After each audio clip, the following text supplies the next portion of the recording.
You're in the Paracast, the gold standard of paranormal radio. And now, here's Gene Steinberg. With Gene and Chris, we're back at the Old Town, the Paracast, a week after we did that memorial to Jim Moseley. And it's amazing how much information, how much documentation, how much commentary has been about Jim Moseley online when we consider the fact that Jim, I don't think ever in his entire life ever went online. Interesting. Yeah, well, it's passing of the old guard in with the new, I guess. Jim used an electric typewriter to type saucer smear. His telephone didn't have caller ID. He didn't have an answering machine. He didn't have a fax machine. When his electric typewriter wore out, he got another one. He was in contact with some dealer back east where he would be able to buy these used or rebuilt Smith Corona electric typewriters. The same kind of typewriters he used in the 70s and 80s. So there you go. I just saw an article. Somebody mentioned Moseley, of course, in his avowed old tech style. And I guess the last new typewriter was manufactured in Europe, and they don't make them anymore. It's the official word. You cannot buy a new typewriter anymore. Well, I have a Smith Corona electronic typewriter from the 1980s, mid to 1980s or something like that. I wonder, is it worth anything? It's in pretty good shape. I don't know if you can get any more cartridges, ribbon cartridges for it. I guess you can. That would be the problem. Yes. I know Moseley was he scoured the countryside for cartridges, and he probably has a whole box of them somewhere. Well, I would think that Elizabeth, his daughter, would sell those off, raise a little cash. Yeah. But, you know, it's like everything else. I think at the end, all Jim had going for him was saucer smear and his relationships with fellow people in the UFO field. Right, and I think we're the only show that he actually did for quite a while. So we do have kind of historical documentation of, you know, his last years, and he was always very, very happy to appear on the show. Of course, you guys were friends for decades, and I always found it fascinating to hear him reminisce and impart his peculiar brand of wisdom and insight about the field and the people in it. It was mostly a fly on the wall, but I was always very honored to be there and to listen to some of his his wonderful stories. Some of his wackiness. Now, Jim had this very dry sense of humor. So he would basically say everything in the same, almost monotone, the way he would speak, the same speech pattern. It could be funny, it could be serious. He did it the same way. We had Jim Moseley on the Paracast a total of 16 times. Yeah. He was on the very first episode. Very important. February 2006, Jim was on. Brad Steiger came up on another part of the show. At that time, we were doing half and half. Two guests, one guest for half the show, another guest for the other half of the show. Jim was always a trooper. You know, if we didn't have a guest, we were short of a guest, or a guest decided not to come, I'd pick up the phone and say, Jim, what are you doing tomorrow? And he always made time. Yeah. Yeah, he would complain, oh, I got to do this, and I have to go out, and they're bringing in a copy of Smear, and I have to be available to answer the door. I said, you can answer the door when we're recording the show. We'll just stop for a couple of minutes. You pick up the boxes. But he never said no. Never said no. He never said no. And that was a real friend. Yep. He was also my first full-time employer. Yep. And we still remember. It's incredible, though, how much tribute we've seen for Jim, except on the UFO Updates mailing list. There's been a few posts. A few, just a very few. Yeah, there have been. Yes, not as much. We do, by the way, neighbors, have a website called JimMoseley.com. No one took that name, so I took it.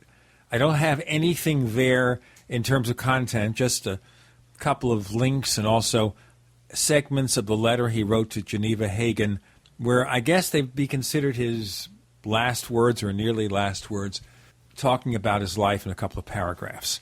So we have it up there. That's all we have. But we will be bringing on people who knew Jim in the future. In fact, in a couple of weeks, we have a skeptic on the show booked, unless that changes. A guy named Lance Moody, who's a very active participant in the Paracast forums. But, of course, he also gets into very heated arguments with people who believe more than he does. He and Chris never see eye to eye on anything except for one thing: a certain UFO investigator with fake educational credentials, who shall go unnamed because we've given him too much publicity already. Lance was the guy who exposed him first. Yeah. Well, I'm sure we're going to talk about that and many other things. He's a piece of work. Very interesting guy. And also, he was a close friend of Jim Moseley. Now, Jim Moseley was somebody who didn't discriminate in one's beliefs. You're an atheist, you're a believer, he could be your friend. If you were a contactee Howard Menger was a good friend of Jim's. Lance Moody, Phil Klass, good friends of Jim's. Jim knew Dr. Donald Menzel and bought some of his space-being paintings. You know, Donald Menzel, aside from being a Harvard astronomer and also an arch UFO skeptic, also did paintings, and Jim bought some of them. He also hung out with the people who believed different phases about UFOs. So even though he had a very sharp wit and a sharp, pointed, critical comment to make about things he didn't agree with, or people who engaged in so-called fuzzy logic, he had a wide circle of friends, an amazingly wide circle of friends. Yeah. Well, gonna miss him. We sure are. That's why we keep talking about him. Yeah. You know, it's kind of like there is a final issue of Smear, Susser Smear, his publication. I'm hoping it'll be mailed soon so we can all see what's going on. I understand somebody attacked me in that newsletter. Jim didn't discriminate. You know, he gets letters from people, plus, minus, pro, con. He has them. Right. Now, today we're not going to talk about UFOs so much as some other subjects that we get into from time to time. And one of them, tell me more about this. There's a book out called Missing 411, Western U.S. and Canada Unexplained Disappearances of North Americans. What's this all about? Well, David Paulides is a investigator researcher who, like some of us, have always kind of wondered about the thousands of people that disappear every year in this country, and a lot of them are in the western states and, as we will find out, in the western provinces of Canada. And it's really difficult in this modern day and age to believe that people can just vanish without a trace and leave no evidence or clues behind to help investigators and researchers in law enforcement figure out what happened to them. So I think we're all going to have an eye-opening show today, and we're going to learn a lot about this very mysterious, phenomenal, kind of hidden subject. I think we're going to kick around some ideas about what could be behind this. And I have not read the book yet. I do plan on reading it. It is on my list of books that I need to look into, because I've always had a sense that maybe there was something potentially high strange behind some, if not many, of these disappearances, and we're really gonna kick that around today. Now, one question I do want to ask during this session is whether some of these people maybe just wanted to disappear. They didn't die, they weren't injured, nothing high strange occurred. They just decided for whatever reason they didn't want to be found. Also, I gather there is supposed to be a DNA test now of Bigfoot. So we got J.C. Johnson here to talk about it. That's fascinating, isn't it, man? Yeah, and there's a bit of controversy around the release of information prior to the completion of peer review of this very obviously controversial scientific study that is now being reviewed by the scientific community. And J.C., of course, will address that, plus some of the very interesting cases that he is supposedly working on. Of course, J.C. is our man in the four corners, and he's always a pleasure to have on. One of my favorite guests. He just has so many incredible things to talk about. This is going to be a fun show. And it starts in just a moment. With Gene and Chris, you're in the Paracast.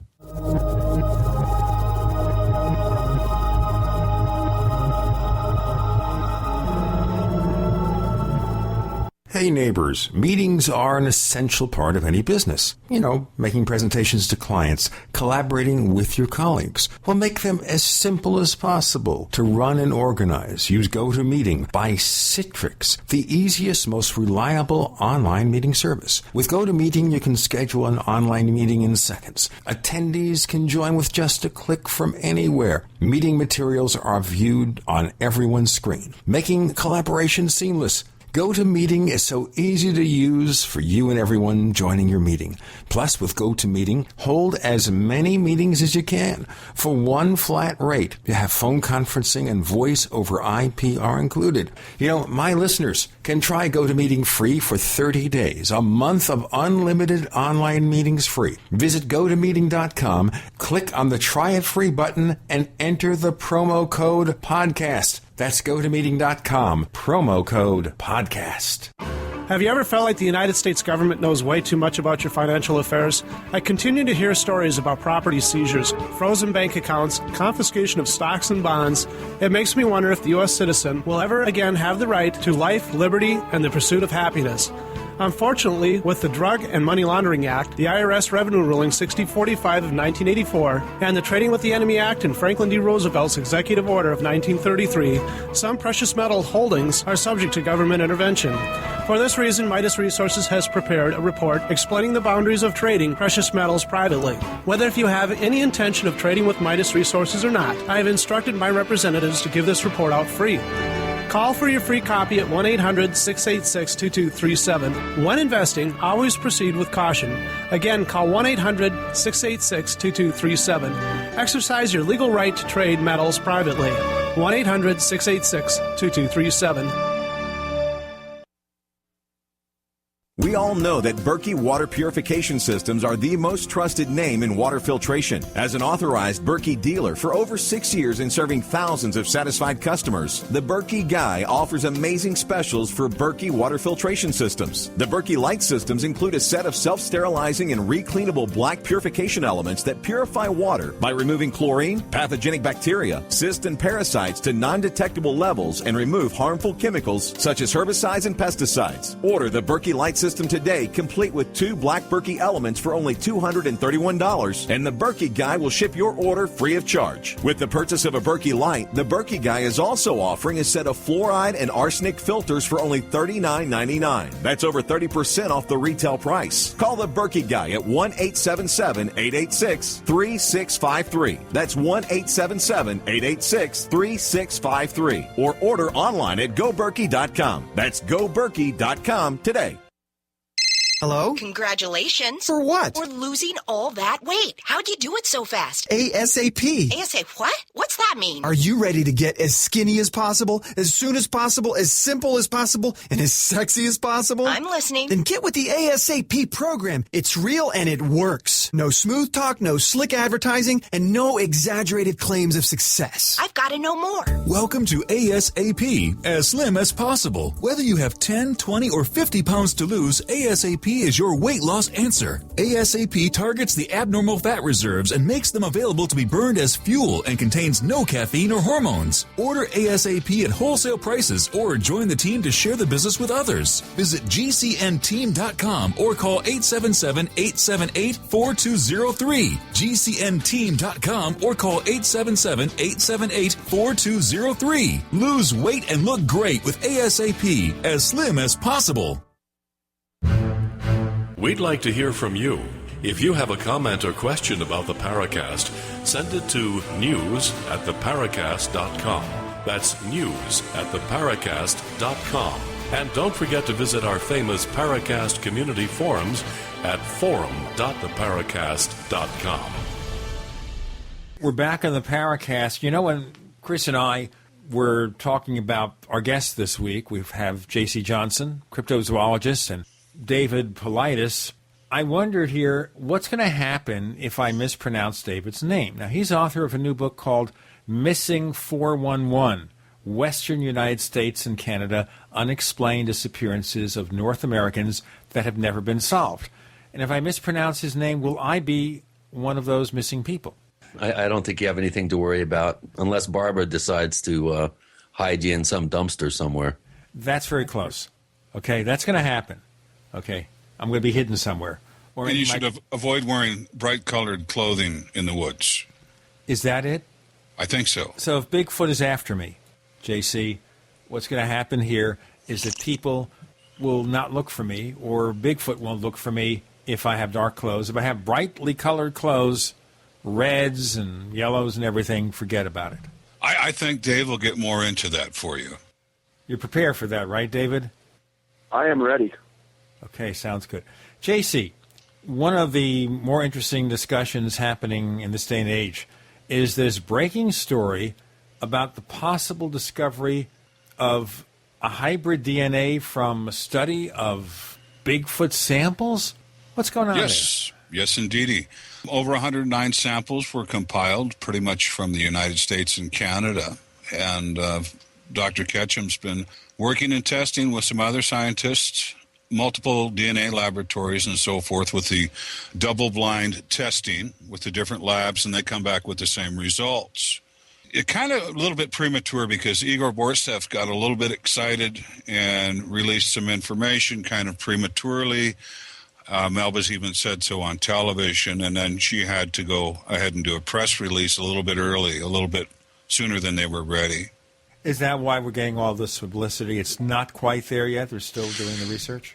Just as well, but actually the paper's in peer review at this point. And as she said, it'll be weeks instead of months. So we can all look forward to that. Well, maybe you can give us some preliminary information here. You said from how many samples? Over 109. Okay, how were these samples acquired, and what leads anyone to believe they would be related to Bigfoot? The samples were acquired.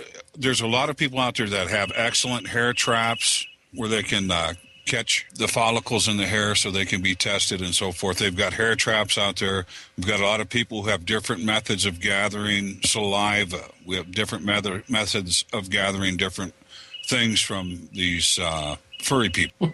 So, all right, so we have these samples gathered. So what are we seeing? What do the preliminary results show? Basically, what you've got is a way to tie all the different samples in together to make them all correlate with each other. Obviously, if something comes through, if it's dog, it's dog. If it's deer, it's deer. If it's bear, it's bear. If it's cougar, it's cougar. If it's a known animal, it's not going to be in the study. And it's so much as is a type of secret recipe, as you will. And I hate to even put it like that because I'm not a geneticist. I don't know that much about DNA other than how to spell DNA. But I will tell you this, everything correlates with the other samples to point and indicate to a new species.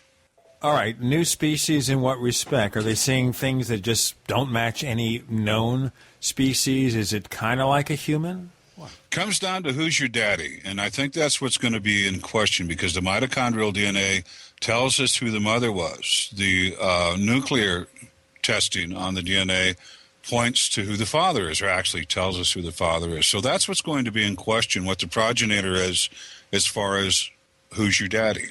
And preliminary results, at least based on a couple of articles I've read, are indicating that some sort of unknown hominid is responsible for the father side of the DNA. And it seems to be there's some evidence of human female DNA, I guess, in the other half of the equation. Well, the mitochondrial DNA is without a doubt human. This is going to be very interesting, and I'm already picking up rumblings from the skeptical community claiming that, obviously these samples have been tainted by improper gathering techniques. But if that's the case, then how do you explain the unknown DNA? So, it's obviously it's premature. It's in peer review. Melba's had to come out and make some statements about this. This is not how science is normally done. Normally, this type of work is completely put in front of the scientific community before any sort of results are announced. So we're going to have to wait and see how this all plays out, I think, eventually. And I think it's unfortunate that some people involved in the study are so excited about the results that they're leaking certain things about it. Again, this is not the way good science is practiced. So we're going to have to adopt a patient wait-and-see attitude, and I think JC's correct in pointing out that this is a double-blind study, so it should pass muster with the scientific community if all the I's are dotted and the T's are crossed. So we're just going to have to wait and see. It's very exciting. It's very exciting if it turns out to be the definitive proof that we do have an unknown, uncategorized hominid running around the woods of the world. JC, you're saying peer-reviewed where for what publication? This I don't know. Okay. This I don't know. All right, well, hopefully we'll get that information. It's unfortunate, as Chris says, when you have early release of information about this. Now, one thing I want to ask JC, the reference to hybrid DNA, we're saying then that maybe Bigfoot had an association with a human female, perhaps?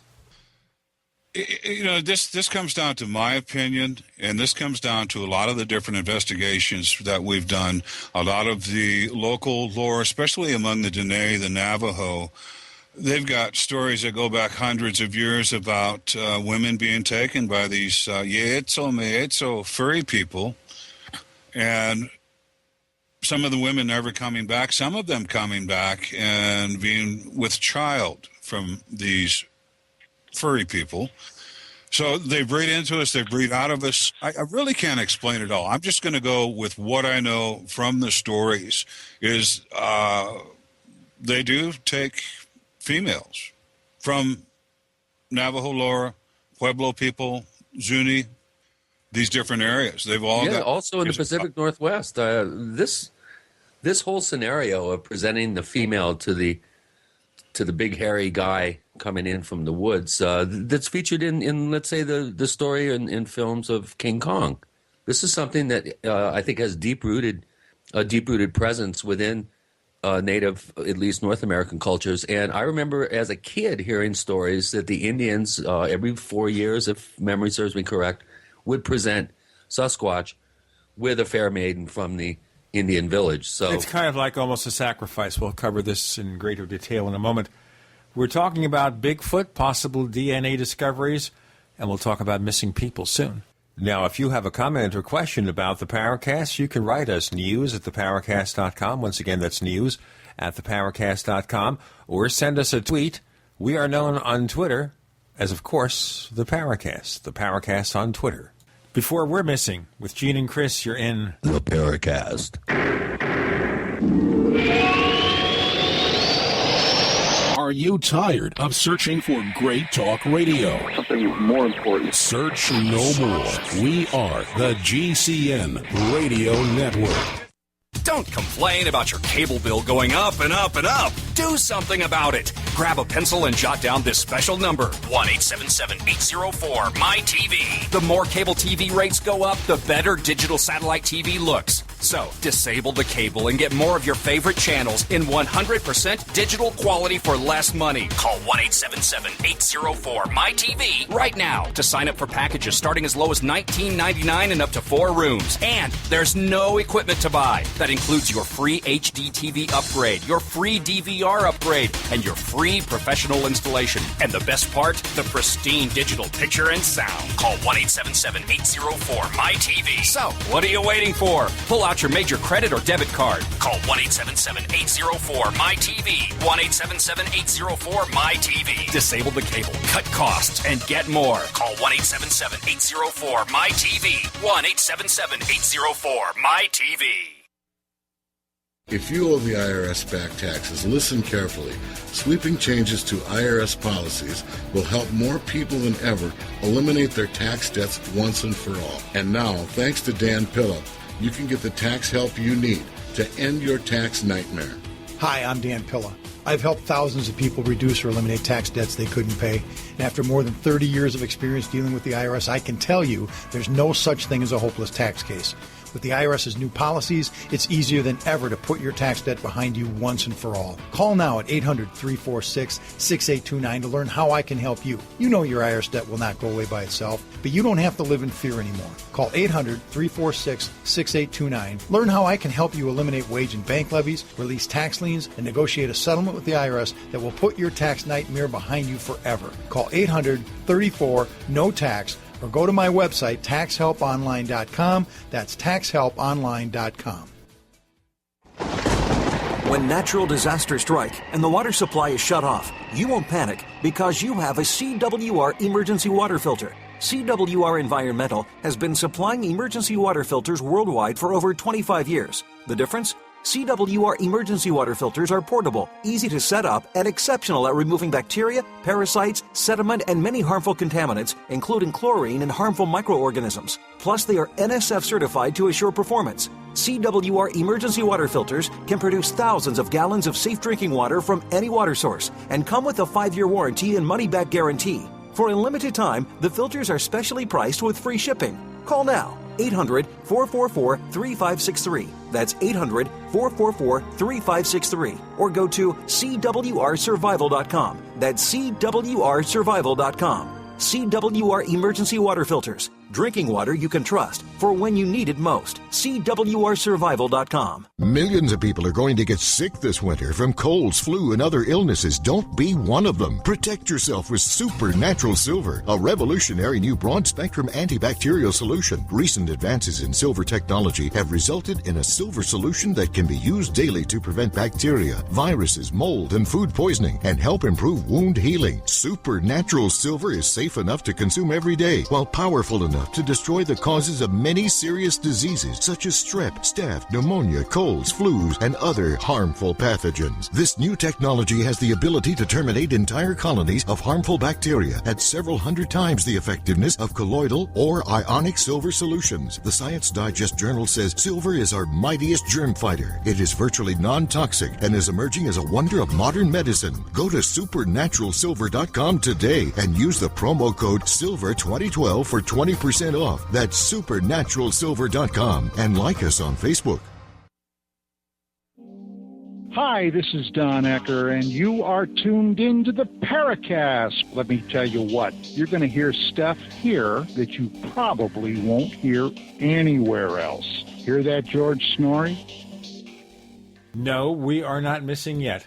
Some people kind of hope we would be, but we're not. We're still here. Gene Steinberg, Chris O'Brien, with David Paulides, author of a book called Missing 411, with a very long subtitle, but mysterious disappearances of people in the U.S. and Canada. J.C. Johnson talking about the possible hybrid DNA discovery involving Bigfoot.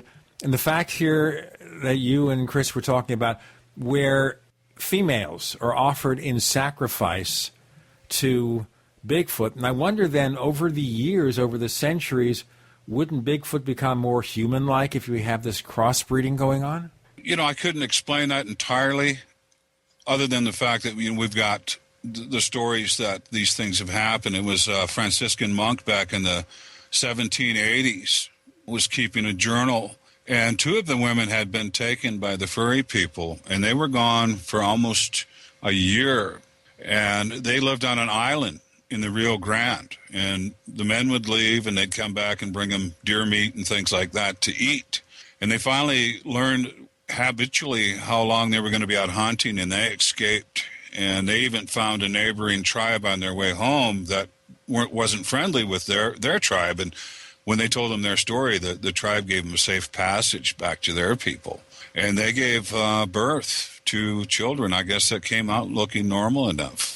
A story in David Hatcher Childress's books, Yetis and Hairy Giants, where in Russia, I think in the 40s, wasn't a woman supposedly taken by these Siberian wild men, or hairy people, as you put it, and came back and gave birth to children that were very unusual looking. And I think David published a photograph of one of the guys, one of the children.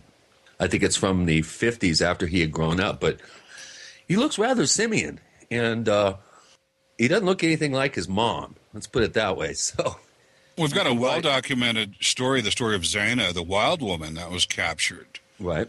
And basically kept in a pen for a couple of years till they broke her spirit, and they let her out. And she would carry flour sacks from the mill for her owner. They gave her all the wine she wanted, and consequently some of the people from the village went in and took advantage of her. And she, the first baby she had, she went down to the river during the winter to bathe the baby. The baby died of a shock and exposure, I'm sure, from the ice-cold water. Subsequent births, they took the children, and basically the village raised them. And it was some Russian hominologists who went back and they actually dug up some of the grandchildren. I think they dug up Kut's his name, a grandson. And I think Igor's got his skull. And I think one of the Monster Quest episodes, they pulled a tooth from the skull and had it DNA tested. So when they pulled that skull and tested the DNA, what'd they find? I think it came back inconclusive, and that might be something that needs to be revisited. Time for another tooth, Igor. The thing I wonder about also here is how different must a creature be before humans cannot mate with it? You know, it sounds like there's a fair variance here, or possibly that Bigfoot is very close to humans. I think it's time to have Dave chime in on this. Definitely. Glad to. Where could I help, guys? Ask him the same question. The question is asked, Dave. What's your response? So the DNA results come back that it is essentially human with an unknown father, meaning that in GenBank that has millions and billions of returns on DNA, the father has no classification there, meaning that he doesn't exist. So there have been some rumors out there that the science paper, science white paper, has this statement in there of angel DNA, which it does not have. But the father is unknown, the mother is known, and this has evolved within the last 15,000 years, and they can tell that by the evolution of the DNA that they found on the mother's side. Well, that also, I guess, acquaints the scientists I trust with the information about the range with which humans can breed. I guess we hear talk, for example, about alien hybrids, where women are abducted and somehow they're taken aboard and forced to give birth to an alien being, or men have semen samples taken. So we assume that if ET exists and this is really happening, that somehow here the difference between the alien and the human is not so vast. Or maybe we should know more about genetic interbreeding or breeding with different species. So when you're submitting a science paper, you got to stick strictly to the science. And you can't use words that would cause the ruffles on these scientists to step up and be objectionable. So words like alien, extraterrestrial, angel, all those kind of words are not in the paper. So you and everyone else out there may be thinking that, but the reality of it is it's sticking straight to the facts. That's crucial importance. Scientists are notoriously conservative and gun-shy, and any sort of non-adherence to that particular scenario that David just described could be a death knell for any sort of paper, and that could be a lot of years' work going down the tubes. So conceivably, then, there are papers out there. So then do I assume it's possible that we have these papers or documents out there that indicate some sort of interbreeding, and the results are showing unknown fathers and possibly unknown mothers? That we have all this information, all this evidence out there that contains all this very fascinating information. These papers are there, but they're not recognized for what they are because scientists don't want to characterize what might be going on. Well, I don't know about that. I think this is pretty groundbreaking. I've never heard of any other papers that have been written in this, it was particularly with this subject. I mean, correct me if I'm wrong, you guys. I would agree with that I don't believe there is anything out there even close to this. And the reason for that is that there's been many other tests on purported Bigfoot samples in the past. And we've cited 5 of those in the paper. And of those 5, all of them came back, quote-unquote, human. And then the scientists behind those tests claimed that they were contaminated. The truth of that is many of those tests were probably good results, where the scientists, just as JC stated, didn't understand how to unlock that to get to the DNA. And when we first started this with Dr. Ketchum, in Tribal Bigfoot, one of my first books, is one of the first results she ever had where there were indicators that it was different type of DNA she was working with, and we wrote about it.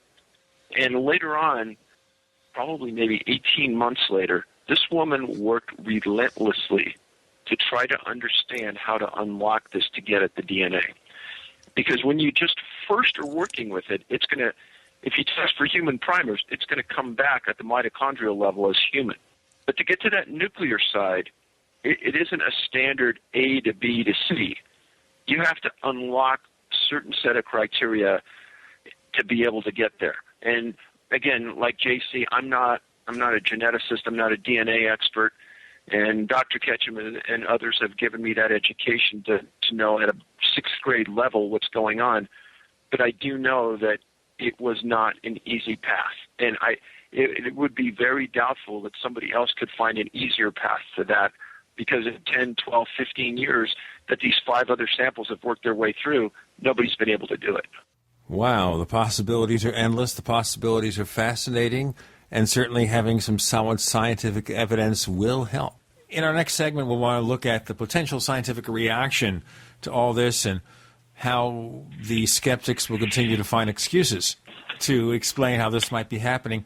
We do welcome your comments. Write us, news@theparacast.com. Once again, that's news@theparacast.com. We have David Paulides, J.C. Johnson joining Gene and Chris. You're in The Paracast.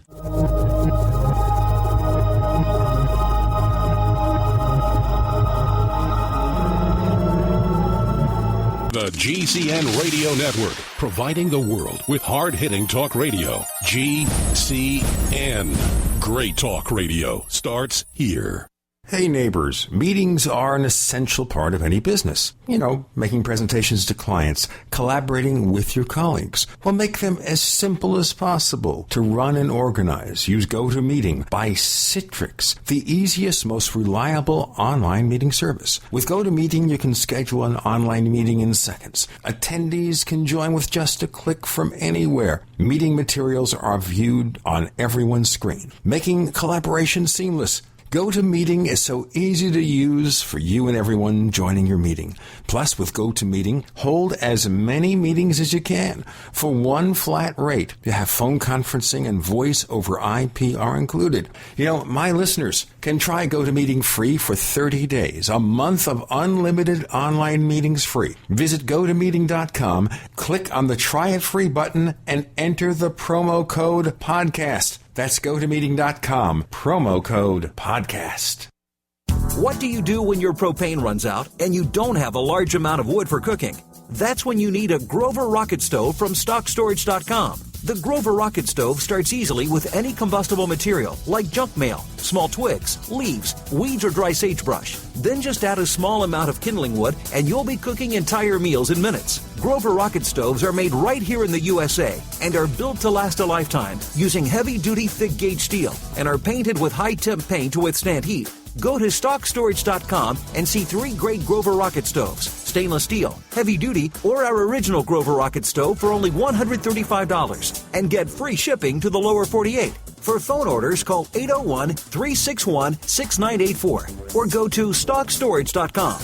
That's 801-361-6984 or StockStorage.com. The original Grover rocket stove minimal wood use cooking stoves, available exclusively from StockStorage.com.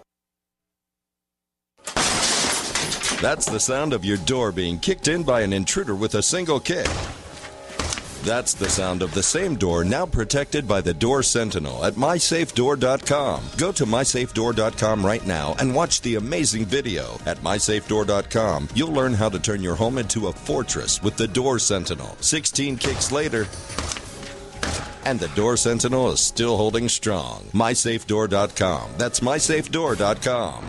Hi, this is Ted Anderson. Have you ever wondered why banks, stockbrokers, investment advisors won't talk about gold IRAs? They've been available since 1986, yet the financial industry won't recognize the value of gold for your retirement. Gold has outperformed paper investments, yet no word about IRAs. If you would like to have gold for your retirement, call 800-686-2237. Don't get left behind by rising inflation and low returns. Call 800-686-2237. Secure your future and call 1-800-686-2237. Oh, my aching back. I've got to get some relief for my arthritis. When arthritis pain rears its ugly head, rub on Smooth Gator, the 60-second pain relief. Smooth Gator provides topical relief from head to toe and everywhere in between to stop pain fast. Smooth Gator is made with all natural oils, including wintergreen, aloe vera, and eucalyptus in a safe, non-greasy formula. Rub Smooth Gator on your neck, back, legs, knees, hands, any muscle or joint where pain from arthritis, sprains,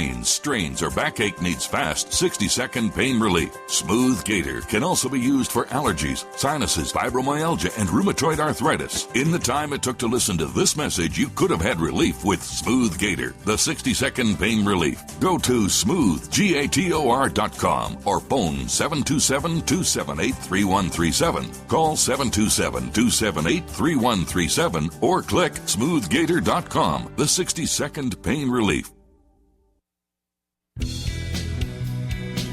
Hi, this is Ted Phillips, listening to the Paracast, and it's as good as it gets, believe me.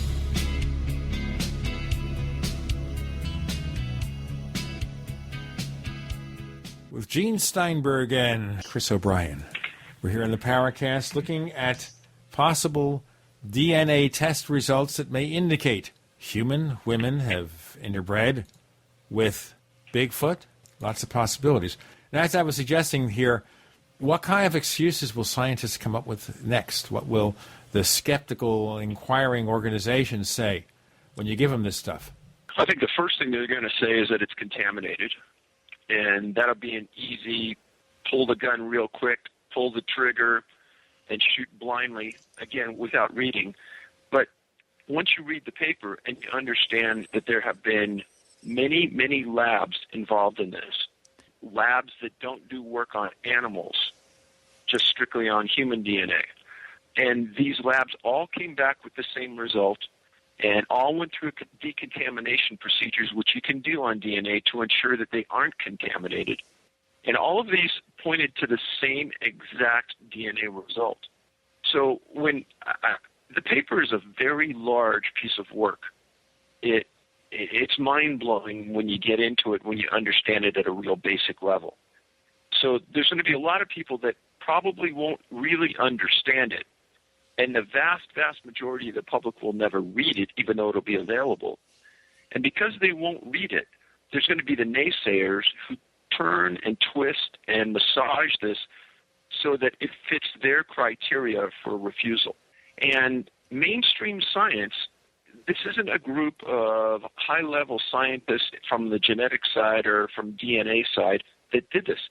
This is a doctor of veterinary medicine and a bunch of local yokels like JC and I that went out there and got these DNA samples and submitted them. And many times when it's the amateur that comes up with this and does this, it's refuted aggressively by the science world. Even though many amateurs have turned the corner on major science issues over the years, you can already see that there's some pushback because Dr. Ketchum is a DVM with genetics training. Now, she's testified in court as an expert on DNA on many, many cases, and that's why DNA Diagnostics, her company, had a pretty prominent place there in Texas. So the short answer to this is many people are going to push back on the science side, and they're going to try to massage and twist the data to fit their paradigm. But the reality is, if you actually read the paper and you actually look to see what was done to overcome certain obstacles, you're going to be amazed. And keep in mind, too, is they're handling this stuff like a forensic pathologist. And as Dave said, you know, they can pretty well be certain there's no contamination when these samples are handled in that manner. Well, you understand, of course, the usual excuse given in a courtroom. Say you're having a murder trial and you're using DNA evidence. Well, the defense will say, you know what? the evidence is contaminated. Can't be my client. It really was the one-armed man. Yep, exactly. The only thing I can really speak of, on our part, and too, you'll see in the videos, we're actually collecting samples. They're wearing gloves. They're not sneezing on the samples. We've got full custody of the samples from infancy all the way to being sent to the laboratories, and the way they were handled and photographed and documented the way these samples were handled. No human flesh came in contact with any of these samples, and they were handled accordingly so there wouldn't be any contamination from us. So that's something, of course, that'll be summarized in the report, how the evidence was gathered and the precautions taken? Yeah. And you wore the same gloves they wear on CSI, right? No. Brand new gloves every time. Come on. Yeah. Well, JC, I want to add here, too, that I've been involved in field work where I have gathered scientific samples, and if you're properly trained on how to do this and you document the process, in my case, I had the BBC there who filmed the entire sample gathering process. This particular set of samples, soil and plant and forensic samples, were sent to a lab and was part of a study. So if you document how you go about gathering the samples, and you're very careful, obviously, with the evidence chain, then it shouldn't be called into question. But as we know, the debunkers out there are going to look for anything they can possibly find that will refute the results if they're positive. The bottom line is the science of the whole situation is going to show that we share this planet with just one thing we can't explain. That's the whole bottom line there, and that's going to be open for conjectures and discussions. And as Dave said, you can twist it to fit into your belief system of what these furry things are. The conjectures are out there. Number one, the science of it will speak for itself. That is my hope. And at least the acceptance that we're sharing this planet with something we can't explain. The other question I have here is, why should it be so outrageous to think that maybe there's a few species out there, or a few hundred or thousand or million species we haven't discovered yet? Why do we always want to think we know everything? Well, and why do we always want it to be what we want it to be, not what it is? That's another thing. I was in the complete ape situation. This is Gigantopithecus, or this is an offshoot of Gigantopithecus, or something of that nature. And I don't know that the study will shed any more light onto that, but the human factor is there. That's the bottom line. Guys, I'm on an email chain with 30 of the most prominent Bigfoot researchers in the world. And in the last 2 days, I've had a terse exchange back and forth with one of these very, very prominent scientists. And it's gone around and around and around about the facts behind the human genetics versus just what JC said, the ape or the gorilla theory that it's Gigantopithecus. And this person has very staunchly got their feet in cement that it's an ape and it's a gorilla. And they have lived their entire career by this. They've written books about it. They are there. And during this exchange, I tried to get this person to read a few books that I recommended and open their mind up a little bit. Just as JC said, rather than it be something that you want it to be, what if it's something that you hadn't planned on? And in science, it's very hard to accept a complete unknown, meaning that the male side of the genetics here have never been identified.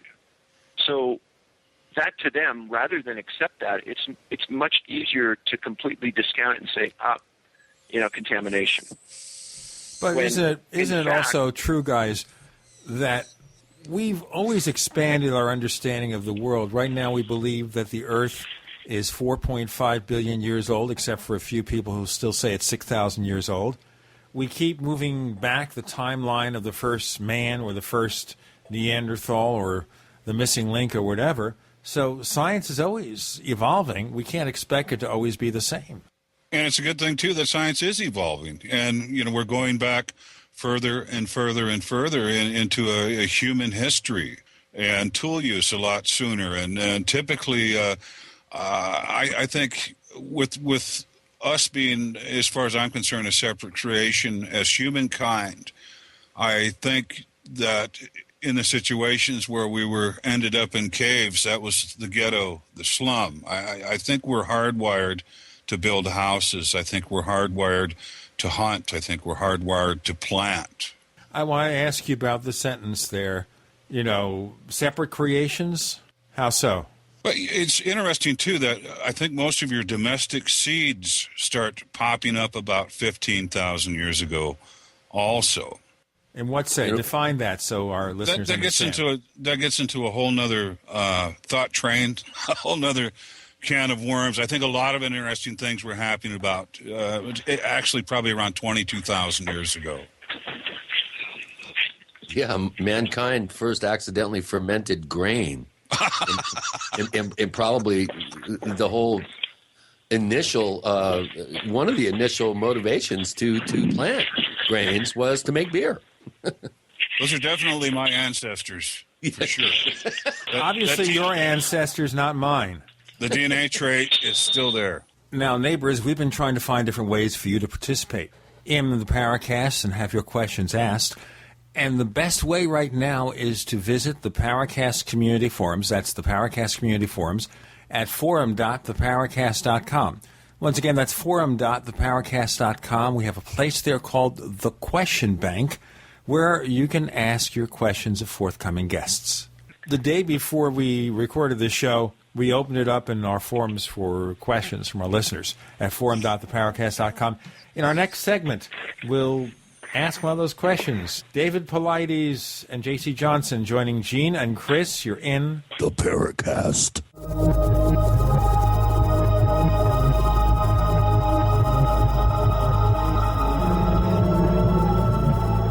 America's #1 source for independent talk radio for over a decade. We are the GCN Radio Network.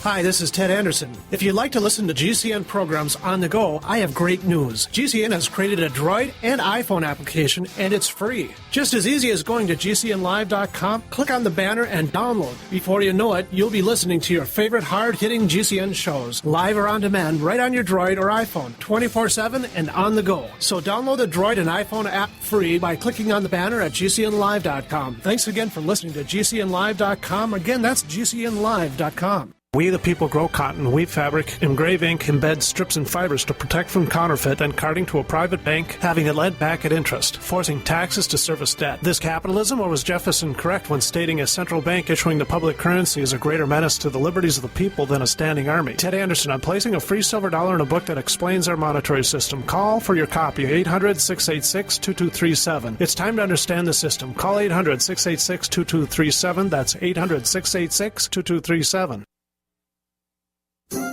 For all women and men who wish their fingernails were harder, this Christmas, wishes come true.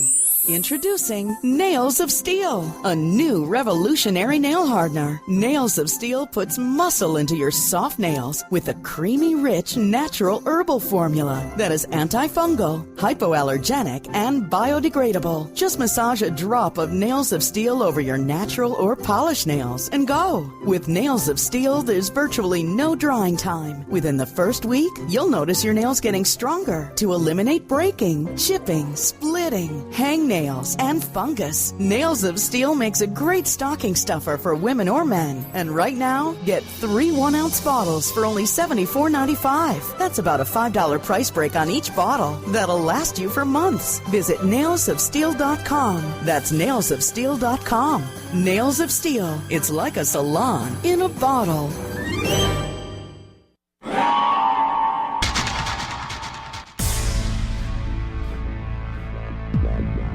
Welcome back to the Paracast, the gold standard of paranormal radio. And now, here's Gene Steinberg. Okay, folks, so we started our focus on possible DNA evidence that might indicate reality of Bigfoot or some kind of hybrid creature that contains a little bit of Bigfoot, a little bit of humankind. with Gene and Chris and David Paulides and J.C. Johnson exploring all these things. We did also very briefly open our forums at forum.theparacast.com to questions about the things we're talking about today. We do have one question that's relevant to our discussion, Chris. Yeah, this comes from Mike, who's been a 5-year member of the Paracast forum at forum.theparacast.com. He's very tired and he's never logged out.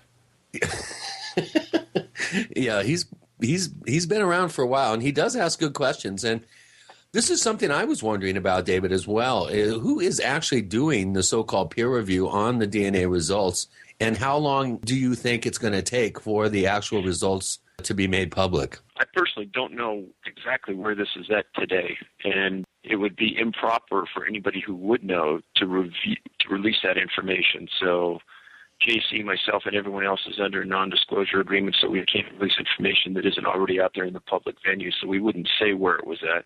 But hopefully it's moving ahead. This process takes much longer than many people understand. When you talk about probably the most important article ever written in any scientific journal anywhere, ever, if you were those scientists that had to approve this, you would make sure you went through this with a fine-tooth comb. So the people that are reviewing it don't want to be embarrassed. They want to make absolutely certain that what they're approving is real, so you can understand the cautionary nature that they're taking. Good answer, and boy, I applaud the amount of time and effort that has gone into this. Give us a time frame. I mean, how long ago did this study begin in terms of the actual compiling of scientific data, having tests done? How long has this team been working on this? Well, it started 5 years ago when we submitted a sample to Dr. Ketchum. She laughed originally, and she says, we'll test it. And son of a gun, she calls me 2 days later, and she says, wow, Dave, this didn't react like anything I've ever seen. That started the process where we continued to gather. We probably got 24 samples to her, and then she said, let's really make a run at this and try to get a shotgun sampling from North America. And we went on a large radio show in the States, and both of us explained what we were doing, and we ended up attracting, like JC said, over 100 different samples.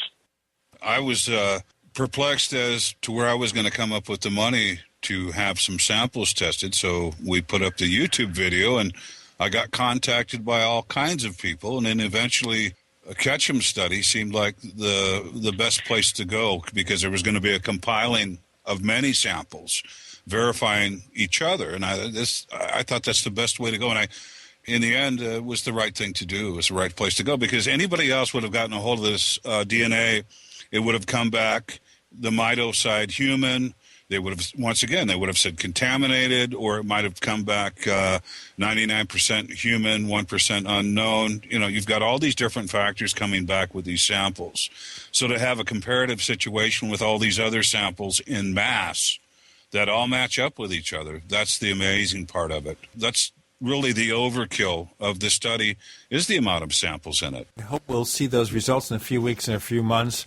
And then we can have you guys back, or maybe even have the person who performed the test on the show, and then hopefully give us some more information and answer everybody's questions about the worth of this study. Now, let me ask you both a question, David and JC. Over the years, is this the first major study of possible DNA evidence of Bigfoot? As far as I know, as a compiled study. Yes. For peer review, yeah. But why did it take so long? So it took Dr. Ketchum probably 18 months to unlock this. And you got to understand that these tests cost tens and tens of thousands of dollars to perform. We're way up over several $100,000 in this study. And so one of the obstacles was try to find the funding, number one. Number two, to get labs to participate, because a lot of labs don't even want to be involved in something like this because they believe it's a hoax from the very beginning. We were able to attract some of the best labs in the United States, and a couple of university labs participated as well. And so when, amongst all of this criteria, this doesn't come together quickly. This is a slow evolving process. And you have one person who's the ringleader on the science side, that's Dr. Ketchum, trying to manage her own work at the lab and then do this work on the side because she isn't getting compensated for this. She did it all on her good graces. Other than paying for chemicals and the outside lab, she did it on her own. And because of all of this, it was a tremendously time-consuming ordeal. Chris, more questions? Well, that's it on this particular subject. I think maybe we should move along and talk about Dave's other work, especially the Missing 411 book. This is a topic that I am very, very interested in, and I think more people should be made aware of this whole mystery. And I think this will be a good time to jump into that, Dave, and really talk about Missing 411. Why don't you give us an overview of how you first even came up with the idea of looking into the thousands of people that are just disappear without a trace on this continent? How did you first get involved in this subject? So part of the DNA process that we were working on with Bigfoot and is traveling a lot, going to different locations, interviewing people, understanding the circumstances behind how they got certain evidence, etc. And I was in the national park, and I was talking to a couple of employees there, and these were not employees of the federal government. These are contractors that work on the national park site. And sometimes these are people that just clean rooms. Sometimes they're vendors in restaurants, etc. A lot of people don't understand that the restaurants in national parks aren't run by the government. It's all subcontracted out to other companies. And these are private individuals that would talk to you, whereas the National Park Service would probably never talk to you. So I was there, and I noticed that there were a couple of National Park Service employees that were just kind of hanging around. They weren't getting in the way. They weren't being rude. They were nice, polite people, but they showed some subtle level of interest in what I was doing there.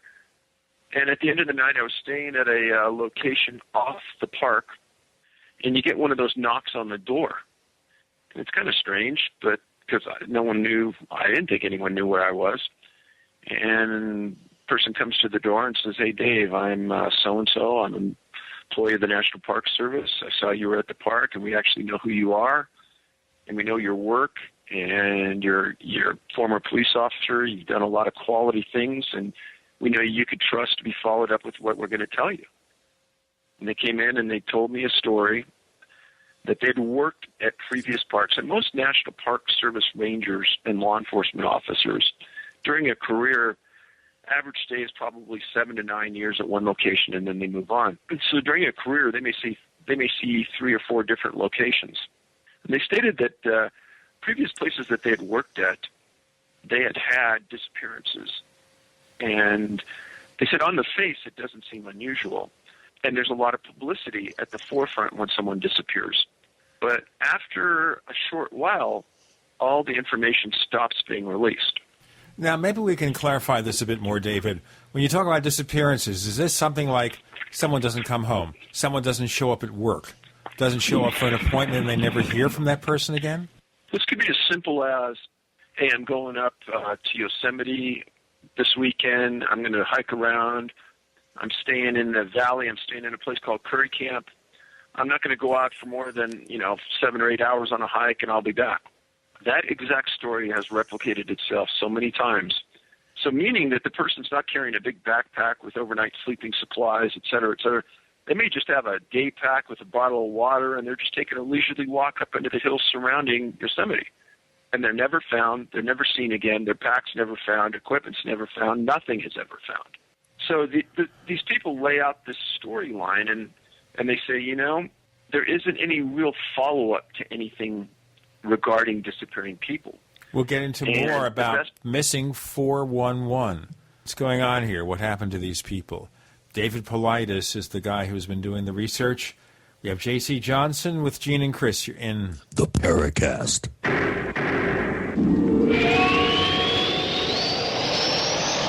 Don't complain about your cable bill going up and up and up. Do something about it. Grab a pencil and jot down this special number, 1-877-804-MY-TV. The more cable TV rates go up, the better digital satellite TV looks. So, disable the cable and get more of your favorite channels in 100% digital quality for less money. Call 1-877-804-MyTV right now to sign up for packages starting as low as $19.99 and up to 4 rooms. And there's no equipment to buy. That includes your free HD TV upgrade, your free DVR upgrade, and your free professional installation. And the best part, the pristine digital picture and sound. Call 1-877-804-MyTV. So, what are you waiting for? Pull out your major credit or debit card. Call 1-877-804-MyTV. 1-877-804-MyTV. Disable the cable, cut costs, and get more. Call 1-877-804-MyTV. 1-877-804-MyTV.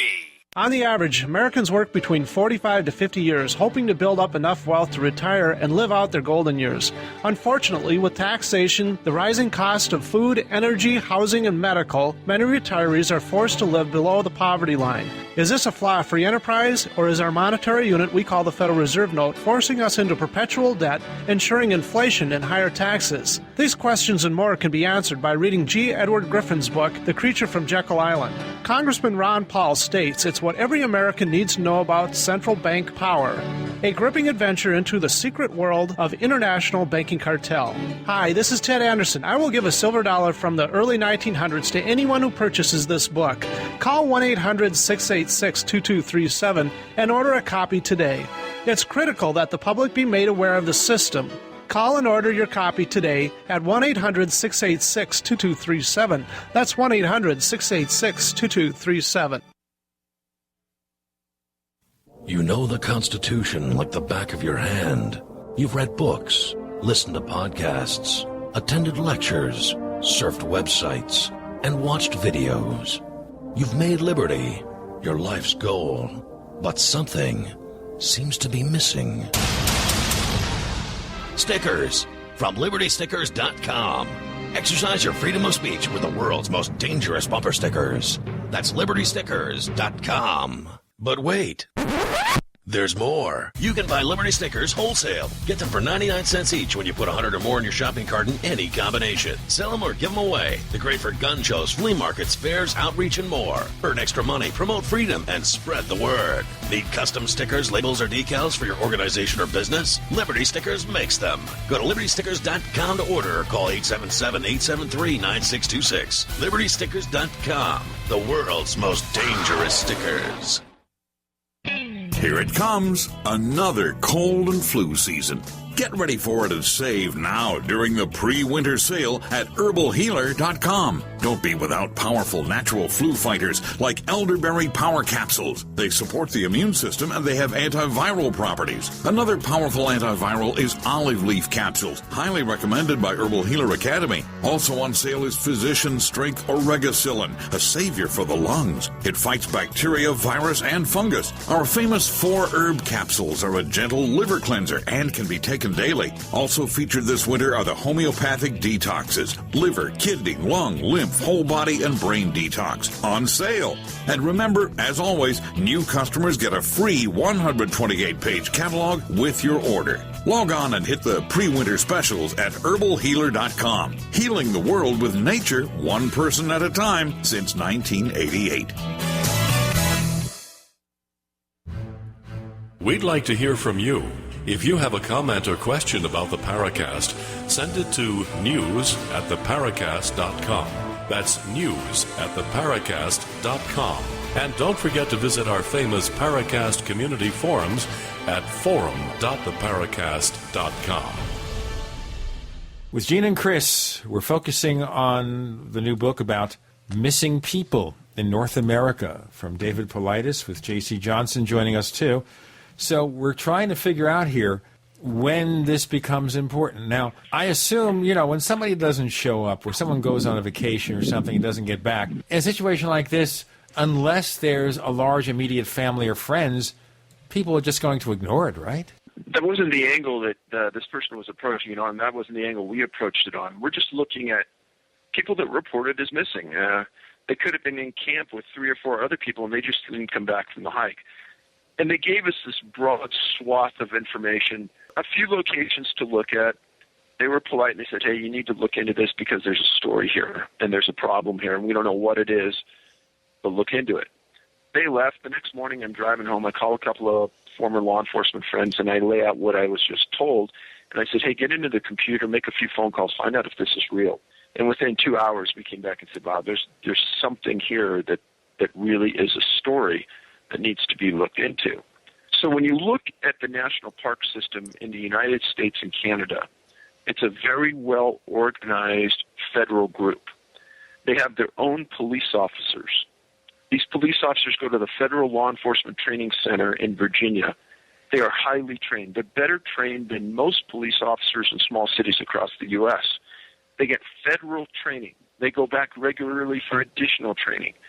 These are not the guys that clean campsites. These are not the guys that change the garbage cans. These guys are in patrol cars. They have a classification as a law enforcement officer. And subsequent to that, they have special agents within their group that do the follow-up on these cases. So they have a strong law enforcement contingent in the national park system.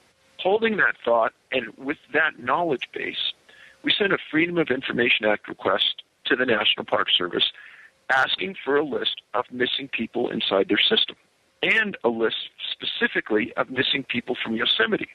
And you got to understand this. You could go onto almost any website of any medium-sized city in North America, and on that police department website, they're going to have a list of missing people from that city. It's just normal. It's part of the basic law enforcement training you go through. You understand that if somebody from a city official walks into your department and says, hey, how many people do we have missing in our city today? The police chief will be able to go to a file and within an hour show you a list of missing people. It's like missing persons 101 to police officers. It's very, very basic. All right, clarify here. We're focusing here mostly on individuals who disappeared within the national park system. So filing a Freedom of Information Act request against the Park Service for this information. After about 2 months, we get a letter back from an attorney inside the national park system, not a regular response, stating that they do not keep track of missing people. They have never kept track of missing people. They don't know how many people are missing in their parks. And if we wanted a list of all the missing people in the national park system, that list would cost us $1.4 million for them to do their research. If we wanted a list from Yosemite, that'd be $34,000. Now, I want to explain, you can keep a list of missing people on a piece of graph paper, on a clipboard, on a wall in an office. Where somebody goes missing, the date, the time, their name. It's not real tough. It's not rocket science.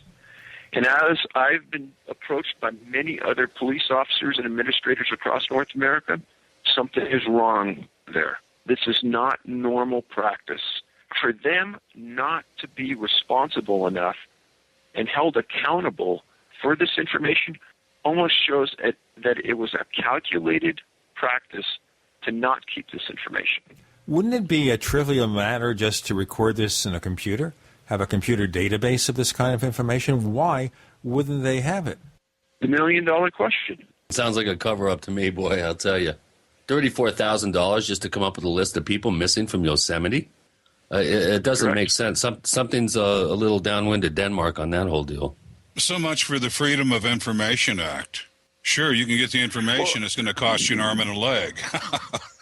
And to JC's point, there is a segment there that's in the law that says that they can make a reasonable charge for this information, except that there's also a contingent there that if you're the member of the press or you're a printed author, they have to grant you an exception.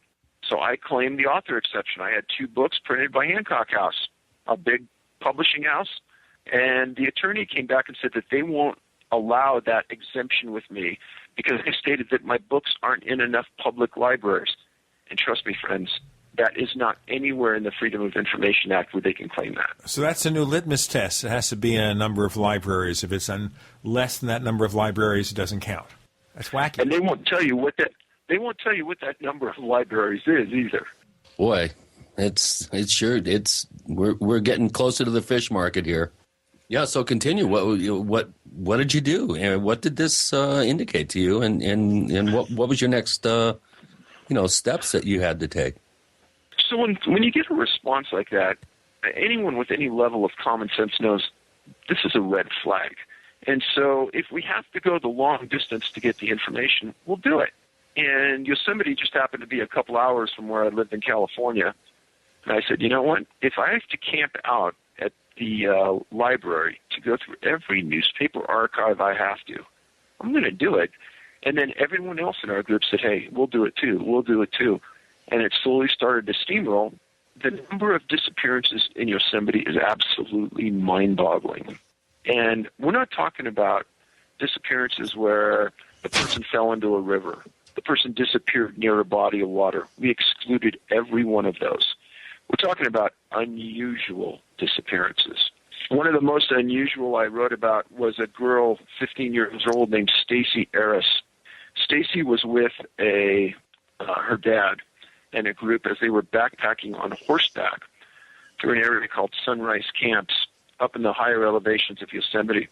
And they rode for a day, and there were about 15, 16 people on horseback. They rode into these small cabins way up in the middle of nowhere and many miles from a road. And they got off the horseback, and Stacy went into the cabin and freshened up and got changed. And there was a 70-plus-year-old man that was a friend, and her and this old man walked out to this point. And everybody in the group saw him walk to the point. And Stacy told her dad that she was going to walk out there and take her camera and take a few pictures. And she walked out there with this old man, and the old man sat down on a rock, and they had a conversation. And then Stacy told the man she was going to walk over a couple of rocky bluffs. And this area, if you can imagine, is just covered with boulders, huge, huge boulders of granite. And there's very little tree coverage. And down a couple hundred yards from where they were was a small lake that had a lot of trees, big trees around the lake. And Stacy said she was going to go down to this lake and take a few pictures. Now, again, to set the scenario, they rode in on horseback. They're in the middle of nowhere. There's no roads nearby. There's no way to really take Stacy forcibly without her screaming her head off, or even a big man. You cannot carry a normal-sized woman a long distance in the middle of nowhere. I'll tell you what, this show's going to go nowhere if I don't do this break. With Gene and Chris, you're in the Paracast.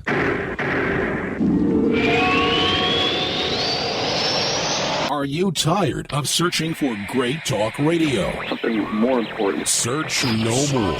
We are the GCN Radio Network. Hey neighbors, meetings are an essential part of any business. You know, making presentations to clients, collaborating with your colleagues. Well, make them as simple as possible to run and organize. Use GoToMeeting by Citrix, the easiest, most reliable online meeting service. With GoToMeeting, you can schedule an online meeting in seconds. Attendees can join with just a click from anywhere. Meeting materials are viewed on everyone's screen, making collaboration seamless. GoToMeeting is so easy to use for you and everyone joining your meeting. Plus, with GoToMeeting, hold as many meetings as you can. For one flat rate, you have phone conferencing and voice over IP are included. You know, my listeners can try GoToMeeting free for 30 days, a month of unlimited online meetings free. Visit GoToMeeting.com, click on the Try It Free button, and enter the promo code PODCAST. That's GoToMeeting.com, promo code PODCAST. Smokers, are you still smoking traditional cigarettes? Are you still smelling up your clothes and car interior, staining your teeth, and getting ashes everywhere? Why? When you could be smoking or vaping with e-cigarettes by LeSig. With LeSig e-cigarettes' revolutionary microelectronic technology, rechargeable battery, and unique replacement cartridges, you'll get all the satisfaction of smoking, but no smoking hazards. Choose from a wide variety of our new American-made Vaporite e-liquid flavors at LeSig.com, spelled LECIG.com, or call 870-518-4307. That's 870-518-4307. LeSig e-cigarettes for today's modern smoker. Warning, e-cigs may contain nicotine, an addictive substance known to the state of California to cause birth defects or cancer. Please be aware of the risks associated with e-cigs prior to use. You must be 18 years or older to purchase. For all women and men who wish their fingernails were harder, this Christmas, wishes come true. Introducing Nails of Steel, a new revolutionary nail hardener. Nails of Steel puts muscle into your soft nails with a creamy, rich, natural herbal formula that is antifungal, hypoallergenic, and biodegradable. Just massage a drop of Nails of Steel over your natural or polished nails and go. With Nails of Steel, there's virtually no drying time. Within the first week, you'll notice your nails getting stronger to eliminate breaking, chipping, splitting, hangnails, and fungus. Nails of Steel makes a great stocking stuffer for women or men. And right now, get 3 1-ounce bottles for only $74.95. That's about a $5 price break on each bottle. That'll last you for months. Visit nailsofsteel.com. That's nailsofsteel.com. Nails of Steel. It's like a salon in a bottle. Oh, my aching back. I've got to get some relief for my arthritis. When arthritis pain rears its ugly head, rub on Smooth Gator, the 60-second pain relief. Smooth Gator provides topical relief from head to toe and everywhere in between to stop pain fast. Smooth Gator is made with all natural oils, including wintergreen, aloe vera, and eucalyptus in a safe, non-greasy formula. Rub Smooth Gator on your neck, back, legs, knees, hands, any muscle or joint where pain from arthritis, sprains, strains, or backache needs fast 60-second pain relief. Smooth Gator can also be used for allergies, sinuses, fibromyalgia, and rheumatoid arthritis. In the time it took to listen to this message, you could have had relief with Smooth Gator, the 60-second pain relief. Go to smoothgator.com or phone 727-278-3137. Call 727-278-3137 or click smoothgator.com, the 60-second pain relief.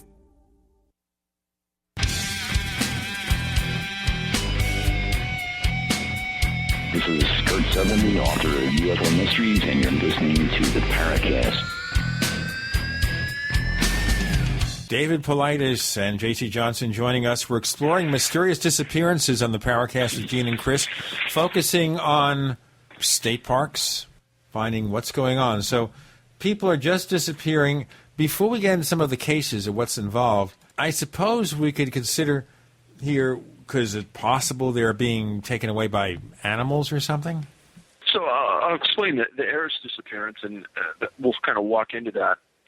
So Stacy walks down to this lake, and she disappears. She never comes back.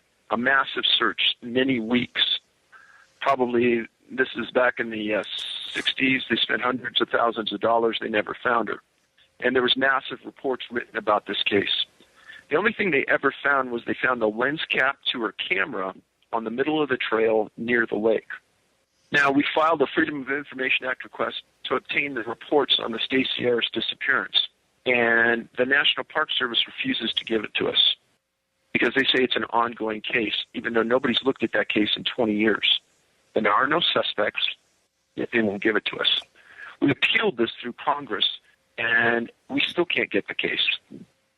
And this is the one case that they will not give us.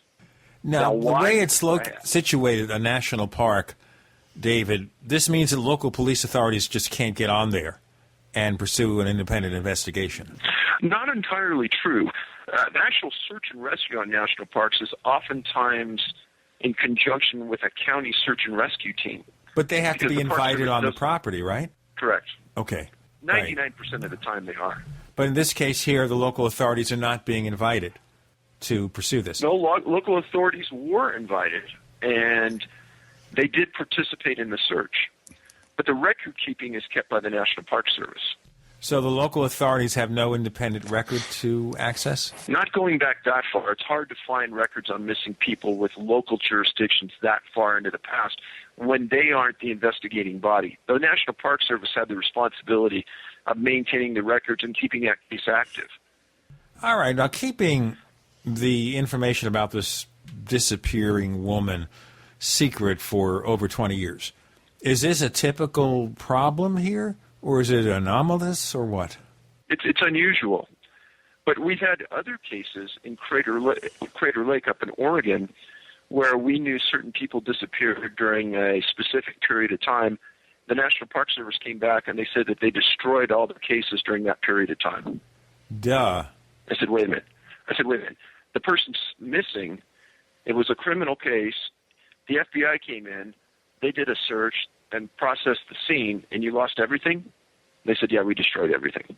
Now, I don't know about conspiracy theories and other conspiracy theories, but before we get into more case histories and possible reasons, why on earth would anyone do anything like this? It doesn't make sense to me at all, or I guess to anybody. So, to get to your point regarding animal attacks, when an animal attacks an adult or even an older teenager, if that attack occurs, there's going to be a lot of hair, there's going to be a lot of blood, there's going to be a lot of screaming, you're going to fight for your life. This isn't going to be a quiet, take you away, you're going to disappear, and no one's ever going to find any evidence. These are professional teams that go in there and look for people, and they look for specifics just like you stated. If someone attacks an adult or a 15-year-old girl, you're going to fight for your life. And there are few animals in Yosemite that could take on an adult and kill him. Now, maybe if a big mountain lion got the drop on you, possible, but again, it's going to be a big fight with a lot of blood and a scene that's going to be readily identifiable. None of those scenes and none of those circumstances are involved in any of the cases, and they've been excluded if there's any evidence of that in any of the cases. These cases stand on their own as very unusual. There's never any evidence anywhere, just someone vanishes from the face of the earth, almost literally? Well, there's several cases that we write about where pieces of the people were found, minute pieces of individuals. There's a couple of cases where people were found and their pants were taken out, and their pants were inside out laying next to these pieces of them, yet there was no bite marks or any tears in the pants. Now, you say pieces of someone. Are we talking about, and we're getting graphic here, folks, so don't have your dinner when we talk about this. Are we talking about fingers, nails, what? We're talking about minute pieces of bones. I mean, maybe fingernail-sized pieces of bones. Very, very small. Doesn't that imply some kind of animal intervention here? I also don't want to generalize about everything. Every case is different. Some cases they have found people that were dead, and they were intact and frozen. One case specifically I wrote about where a kid's pants were down to his knees, and he died in Rocky Mountain or in Great Smoky Mountain National Park, along with several other people who have vanished there. So there's a string of unusual disappearances there. Another time, an individual named Bart Schleier died in the Yukon Territory while he was bow hunting for moose. And there's been a lot of people that have written untruths about that story. Truth is, Bart was a naturalist that actually captured bear for the state of Montana and then did it for Russia, for their country. He was an absolute bear expert and an absolute wildlife expert. He was out moose hunting alone next to a lake. He vanished. The RCMP first went into the camp and said they couldn't find him. His friends went back into that camp, and they found his pants, they found his baklava, they found a few other things. They found bear scat at the scene, and newspaper reports indicated that there was human remains in the bear scat. That is not true. The Department of Natural Resources investigator that handled that case stated that there was no human remains in the scat. They don't know what attacked and killed Schleier, and in his 33 years working for the Natural Resources, he had never seen something more unusual in his life. And he was amazed that I was able to find him and find that story. Doesn't that imply there, in a situation like that, some kind of animal intervention, though? I'm not going to say it's animal because the expert couldn't say it was animal. All right, now, in a general sense, there are people who want to disappear. They have bills. They have family problems. They'd rather just vanish if they could, find a way where they just go off the radar. And maybe they're somewhere else in another part of the country or a different country, and that's a deliberate action. So in a case like this, where we have these mysterious disappearances, do you have a sense of how many are deliberately done by the person who wants to get away from it all? If we had an inkling of that, we threw that case out. Again, we went through this with a fine-tooth comb. How do you have an inkling of it, though? How do you have an inkling of something like that? Let's say there was a statement from a relative, he didn't really want to be here, he wanted to commit suicide, or he wanted to drop out of the society or something, and he wanted to move, and he didn't want anyone to follow him. If there was a statement like that somewhere, then we excluded it. Okay. But Okay. 90% of the cases that follow that logic involve little tiny kids. How tiny? What are we talking about? What age group? Between 2 and 8. Oh, my God. Well, we know kids sometimes want to run away from their parents, but in a national park on a visit? That doesn't make sense to me. That would be an indication of foul play or something unusual, obviously. You're saying basically, Chris, if there was a situation there, child abuse or something, or a kidnapping, we'd have some evidence. Certainly kidnapping, because you think, well, someone's going to ask for a ransom. There has to be some ulterior motive, not just to take someone, or I don't know. You see these TV shows about slavery and all that stuff. There's some pretty sick people out there in the world, and I'm sure that some of these cases potentially could be some sort of kidnapping for whatever sick reasons that people might have. But I need to get a better sense, David, of the numbers that you've uncovered. What kind of numbers are we talking about here? I mean, have you been able to come up with a figure? Let's say per year or a total. What are we talking about here? Are these hundreds of cases, thousands? Then again, in the scheme of things, one unexplained case is more than enough. We'll get into those numbers and a lot more with Gene and Chris. You're in the Paracast.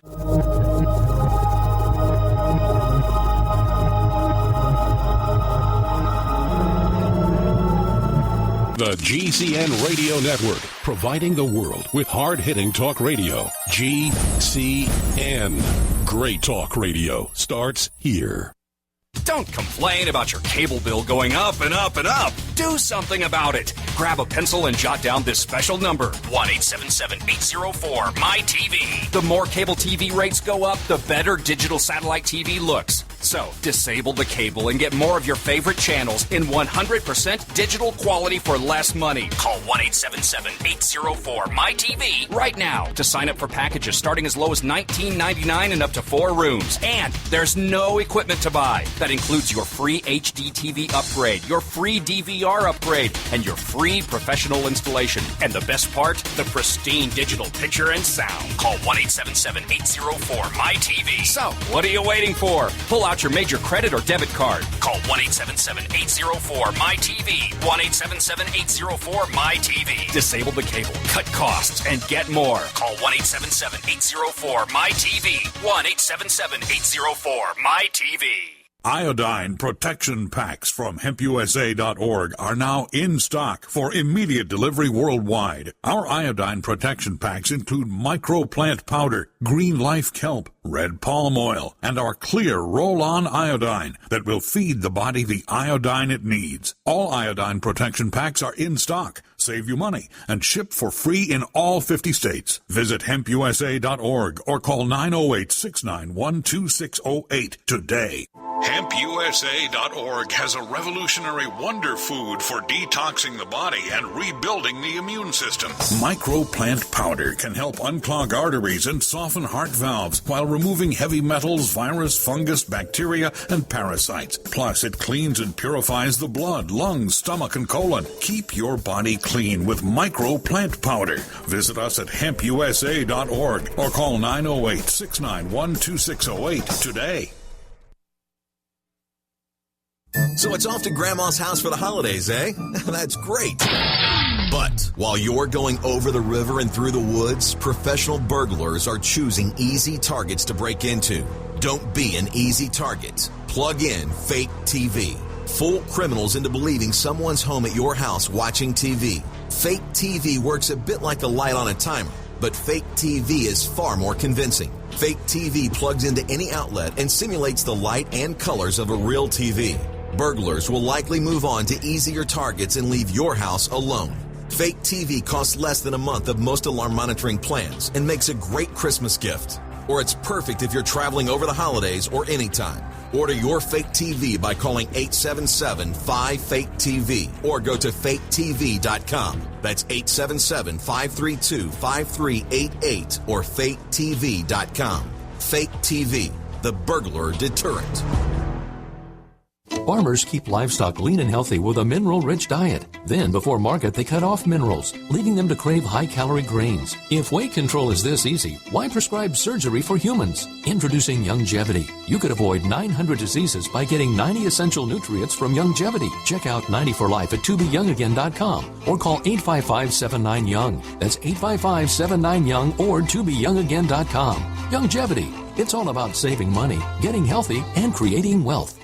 Hi, this is Ted Anderson. Have you ever wondered why banks, stockbrokers, investment advisors won't talk about gold IRAs? They've been available since 1986, yet the financial industry won't recognize the value of gold for your retirement. Gold has outperformed paper investments, yet no word about IRAs. If you would like to have gold for your retirement, call 800-686-2237. Don't get left behind by rising inflation and low returns. Call 800-686-2237. Secure your future and call 1-800-686-2237. Hello, this is Rosemary Ellen Guiley, and you're listening to the Paracast, the gold standard of paranormal radio.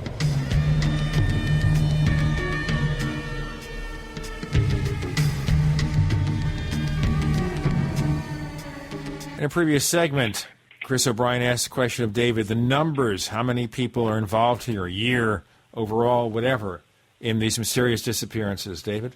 So we documented over 400, but one of the issues on this, and somebody brought it up to me in an email the other day, and it was very astute of them, is that if somebody was abducting people in a short period of time in a single location, it would raise a red flag. But if somebody was methodically picking indiscriminate locations over an extended period of time, but say today we abduct one from Yosemite and tomorrow we abduct one from a rural location in Montana and then 5 days later from Oklahoma, it's not going to really raise a red flag. And if you look at this and you read the circumstances that follow this, you're going to see that there is parallels to each one of these. One of the things that we talk about in the book is that many, many times when somebody disappears, either right before or just as the search is starting, bad weather hits the area. And that occurs more times than not. And I'm talking about rain, snow, wind, hail. Just, it destroys evidence. It makes the tracking almost impossible for the people. The waters in the creeks and the rivers rise. Another thing that comes up regularly, let's say a kid runs away from their parents because they're upset at them in a national park. Well, the kid's lost, they bring in canines. The canine's brought to the parents give a piece of clothing that's been worn by the kid to the canine. Canine runs off, finds the kid within 20 minutes. That's the way it should happen more times than not. Not in these cases. Sometimes the canine will lay down and won't even want to track. Other times the canine walks in circles as though it's confused. But in no time in any of these cases does a canine go and find the person. Well, that's the most curious thing of all, that a dog can be fooled into not being able to find anything or acting frightened? That's correct. I'd like to bring up something this time, too, that's going to come up later. We're in a situation where people have pointed the finger at Bigfoot or pedophiles or mass murderers or kidnappers in the national forest. And I would just like to bring up a couple of stories from eyewitnesses that I have. And we've got a family up on the Lukachukai Mountains, one of my research areas, and they herd sheep and cattle up there. And they were building a road on this old uranium road where the mines used to be up there, and they're trying to get back to get some firewood and more easy access to some of the cattle they're pushing down. And I talked with them for some time, and there was some little kids there and the adults and the uncle, and one of the little kids started crying, and he said something to her in Navajo that I recognized. And I said, "You're telling her not to cry because, like, the boogeyman's going to get her?" He goes, "Essentially, yeah, that's what I just told her." I said, "Well, that's kind of scary." He said, "Well, just a few weeks ago, a little girl was out pinon picking with her family, and she was crying and having fits. She was 3 years old, and she was not having a good day out in the sunshine with the family. And they said the same thing to her. And a few minutes later, she's gone, completely gone. They can't find any footprints, anything to indicate where she went. And they went out, instead of waiting for law enforcement, which would have taken several hours to get there, they had some people cutting wood locally. They had some other people pushing sheep and cattle, and they went and told them this little girl was missing, and they just took off looking for her. And eventually they found her, and she was about 3 miles away up in a cave-type area, up in some clefts of a rock with an overhang, crying her eyes out when they found her. But the interesting thing, she would have had to cross over a couple of creeks and some really steep mountainous areas to get into this area, and then climb up into this rocky, cavey overhang. You know, they found that unusual. And being the limited speech of a 3-year-old, the only thing she could tell him is the bear man took her. Goodness. Well, David, I mean, do you have any theories about what we're dealing with here, these inexplicable disappearances that, especially when tracking dogs won't participate or act in an abnormal manner? I actually trained dogs for a Doberman kennel when I was in high school, and I know a little bit about how well these animals are able to track. I think the record is 80 miles, tracking someone actually in a car. A bloodhound was able to follow 80 miles the scent of a particular individual that was a person of interest that they were tracking. Dogs have very good noses, and they're able to pick up parts per trillion in the environment. What is your feeling about this? Well, what do you think we're dealing with here? I'm sure there's no one-size-fits-all answer, but give us your thinking here. So one of the things that we decided early on in this project is that there are so many kids, very young, that have disappeared, that if we start to propose a hypothesis on what's happening here, the hypothesis becomes the story, and the kids become an asterisk. The reality of it is that we want the stories of these people that have disappeared, that have just been lost, that aren't being told, that get no publicity and no media. We want those to be out there. What I think is really irrelevant, and why I say that is that since the books have become widely available, I've gotten thousands of emails, and I can tell you that I've heard 10 different hypotheses that each one of them were probably 10 pages long, that were extremely well thought out, that were, I think, that are somewhat viable on their face, because I've heard all of these before eventually, but never posed like that. And so I think exactly whatever I think, probably I'm wrong. But the truth is that it's not a standard cookie-cutter disappearance. There's something unusual happening, coupled with the amount of reports that have been lost, the refusal to supply data. I mean, if you have some level of common sense, you can see that this isn't normal. I think the government, the U.S. government, is hiding. I mean, this should not be an issue. This type of information should be transparent and easily available from someone like yourself, who's a published author and a ex-law enforcement official. What do you think the government's hiding? Just numbers, or just sheer volume of potential disappearance cases, or what do you think's going on there? That's very unusual. I had no idea that it was so difficult to get this type of information from the Department of Interior. So a very close friend of mine is the head of a major law enforcement group in the U.S., and he read the books, and he's talked to me hours about this. And he said, Dave, there's only one thing that could be happening here. The government can't control, they can't respond, and they can't kill whatever is doing this. Because if it was anything else, they would go in and they would do it. And in the book, there's 2 instances in the 1960s of small boys that disappeared from national parks. One boy was named Dennis Martin, Great Smoky Mountain National Park. He disappeared when he was with his dad, his grandfather, and his brother in a field, Spence Field. And another boy named Douglas Legg, who disappeared in the Adirondacks in northern New York. Both these boys were in family settings, just vanished quickly, and giant searches were started. And in both of these instances, the Green Berets showed up. Now, in the 1960s, the National Park Service law enforcement people were not armed. Green Berets showed up in helicopters. They landed in a field. They set up their own communication system. They didn't search with National Park people. They were armed, and they never told anybody what their mission was. The assumption was that they were looking for Dennis Martin.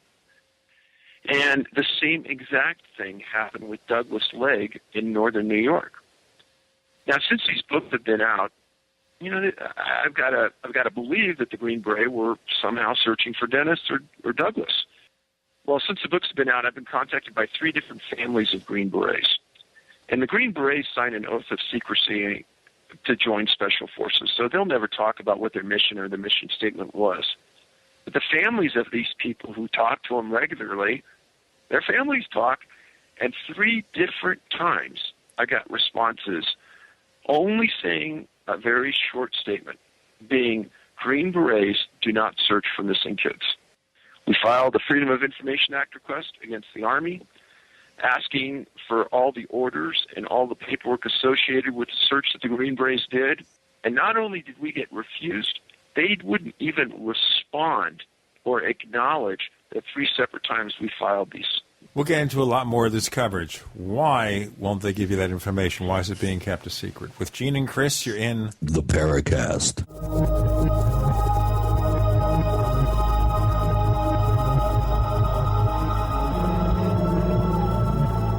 America's #1 source for independent talk radio for over a decade.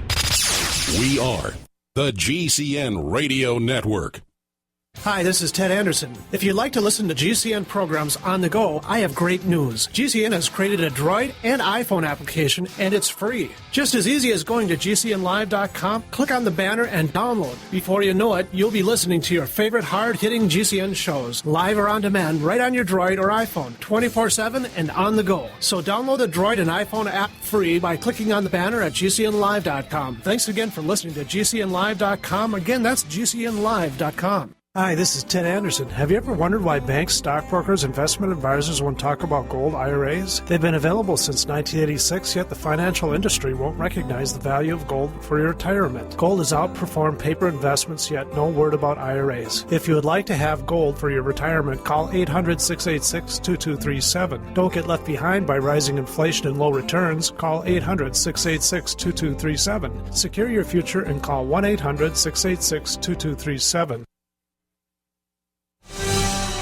If you're considering a water filter, have you heard about Aquapale? Aquapale from FreezeDryGuy.com has huge advantages over many other water filters. American-made Aquapale units are designed and engineered to not just filter contaminated water, but capture or kill all bacteria and viruses to non-detectable levels. Aquapale has the fastest flow rate of any other water filter on the market, filtering a gallon of contaminated water in about 5 minutes. That's water when you need it, now. Get the world's fastest, safest, and most reliable gravity-fed portable water treatment system for surface, well, and wastewater sources. Aquapale. Available in 4 sizes starting at only $100. And all orders to the lower 48 ship free. Call 866-404-3663 or go to FreezeDryGuy.com. That's 866-404-3663 or FreezeDryGuy.com. 100% veteran owned. The Freeze Dry Guy.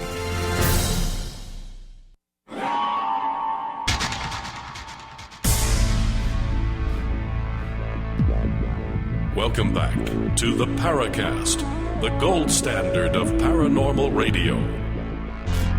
And now, here's Gene Steinberg. With Gene and Chris in the Paracast, we have J.C. Johnson, David Paulides. We're talking about the strange disappearance of people in national parks. We were discussing this at the end of our last segment, David, that they're keeping all this information a secret. We can't get information on Green Berets, what they've done. You know, looking at all the conspiracy theories, do they just not want to admit people disappear in national parks as a matter of being politically correct? It's a safe place, or what? I had a discussion with the head of the law enforcement group for the National Park Service, and initially they stated that they couldn't afford to keep track of missing people. And he didn't know who he was talking to, or he wasn't well prepared. I have no idea, but I confronted him. I said, don't be ridiculous. You have 189 locations under your guidance. You could go out and spend $2 for a clipboard and some graph paper, and you can keep track of every missing person in every system for the next 5 years. This isn't a laptop computer and an Excel spreadsheet. You could do this with no problem. This isn't rocket science. He didn't say anything. I said, well, why are you vying to charge me $34,000 for something you should be doing as a group? He didn't answer.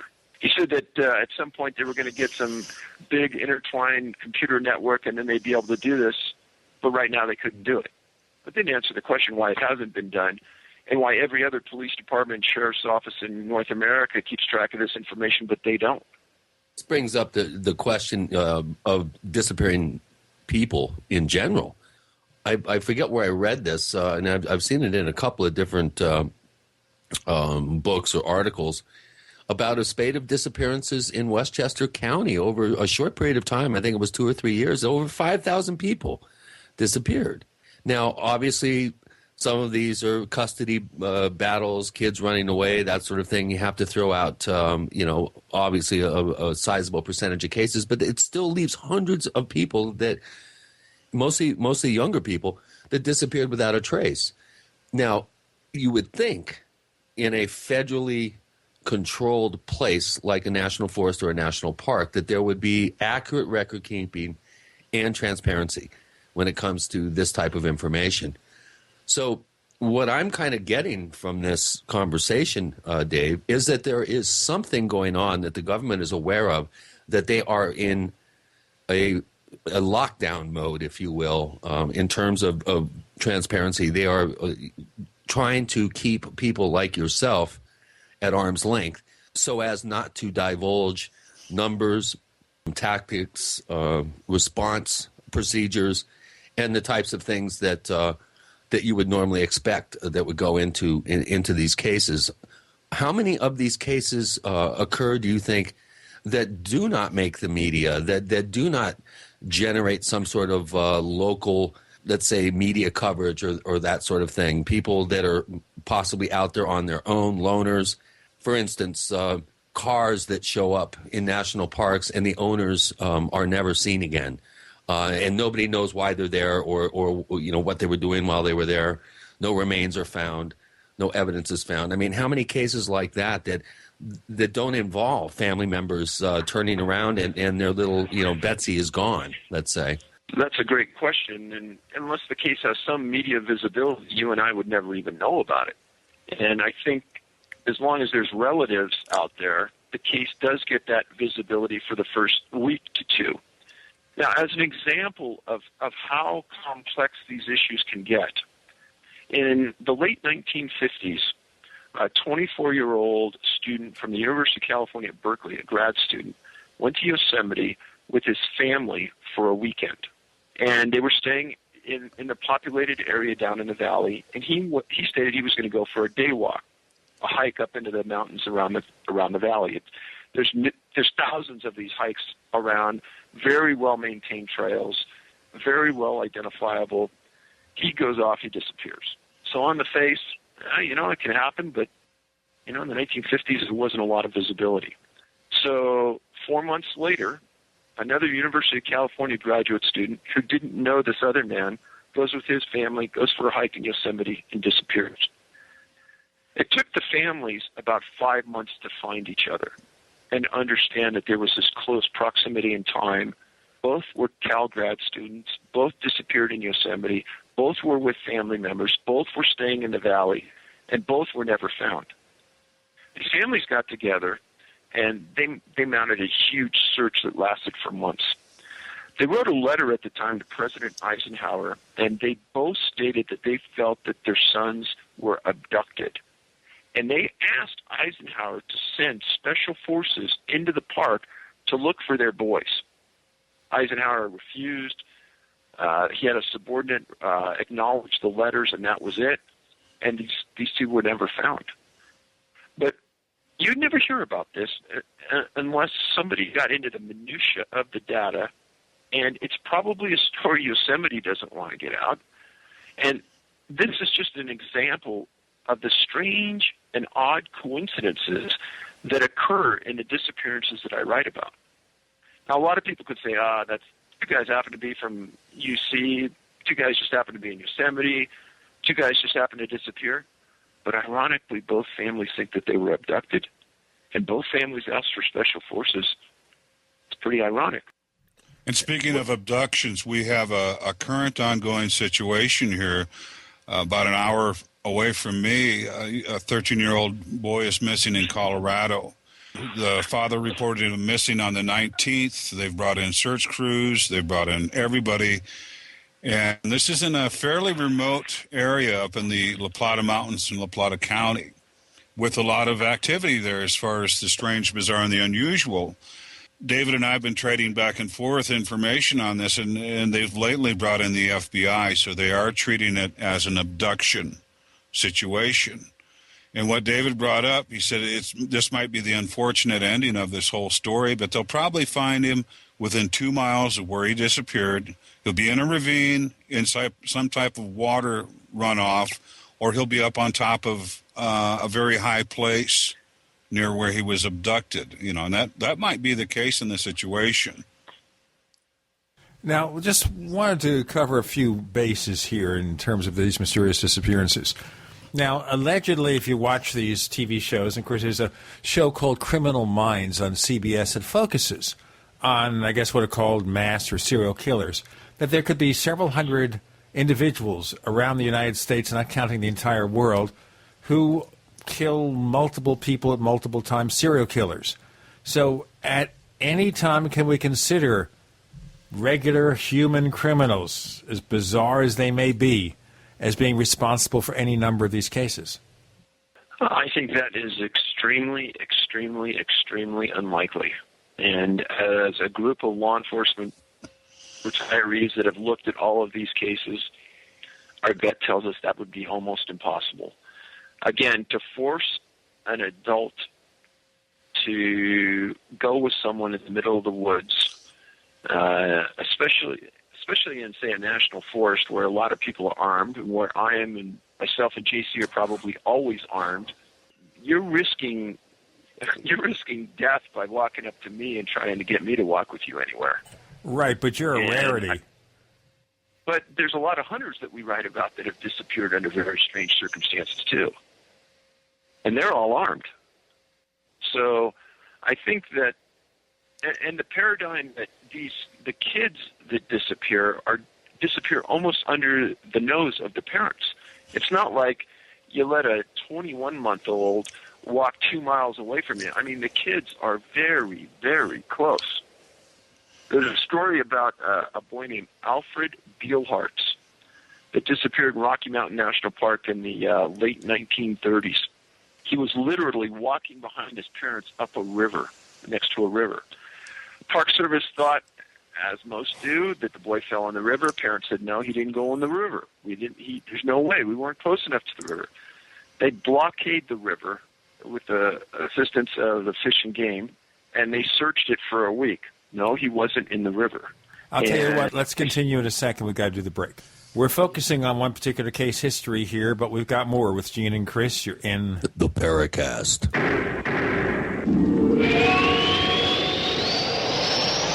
Hey neighbors, meetings are an essential part of any business. You know, making presentations to clients, collaborating with your colleagues. Well, make them as simple as possible to run and organize. Use GoToMeeting by Citrix, the easiest, most reliable online meeting service. With GoToMeeting, you can schedule an online meeting in seconds. Attendees can join with just a click from anywhere. Meeting materials are viewed on everyone's screen, making collaboration seamless. GoToMeeting is so easy to use for you and everyone joining your meeting.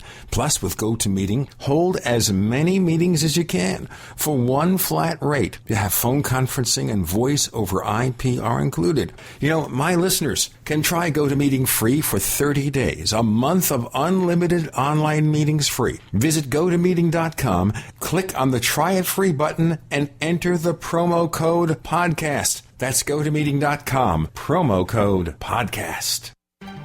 Hi, this is Peter Cronschnabel from Midas Resources. As you know, federal government spending is at an all-time high, and inflation will be a direct result of the spending policy. European government and central bank spending policies have put the European Union on the brink of collapse. What are you doing right now to protect yourself financially? Are your assets working for you or against you? One thing is certain. Having physical possession of gold and silver will guarantee that no matter what happens to our economy or the dollar, your investment will never be worthless. And it will protect you from that hidden tax, inflation.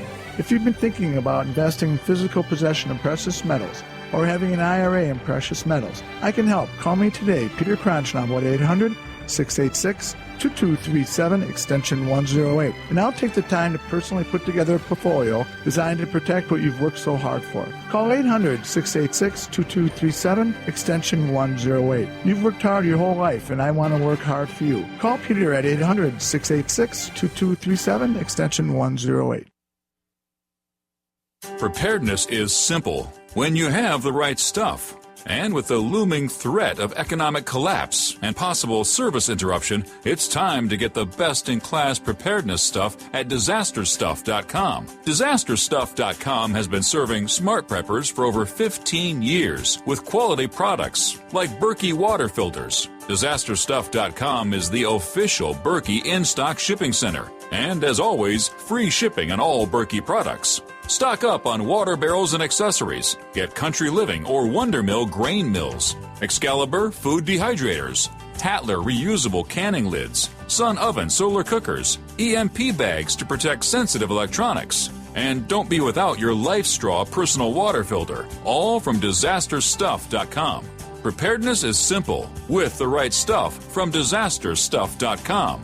Freedom through self-reliance and personal responsibility. My name is Josh. One World Way is the best in the market, hands down. I'm in the U.S. Navy, and I live a very active lifestyle. Being a vegetarian, it's hard getting all the protein I need. I tried the vegan protein powders, and I just wasn't feeling any change. The Meathead supplement store whey protein kind of worked for a bit, but it left me feeling bloated, and my digestion seemed to slow down. By some divine stroke of luck, I heard a commercial of One World Way on the radio, and it struck my interest. I have to tell you, I am so glad I got it. I have been taking it for a week, and the results are amazing. I don't feel tired when I have to get up at 4:30 a.m. I look and feel better. I recover faster from my 2 workouts a day. When I don't have time to eat good food, I take it, and I don't feel the urge to stuff my face for hours. I got up this morning, and I looked the leanest I've looked since high school. I can go on and on. The best I can do to repay you is buy more and tell my friends. Call 888-988-3325. That's 888-988-3325. Or visit oneworldwhey.com.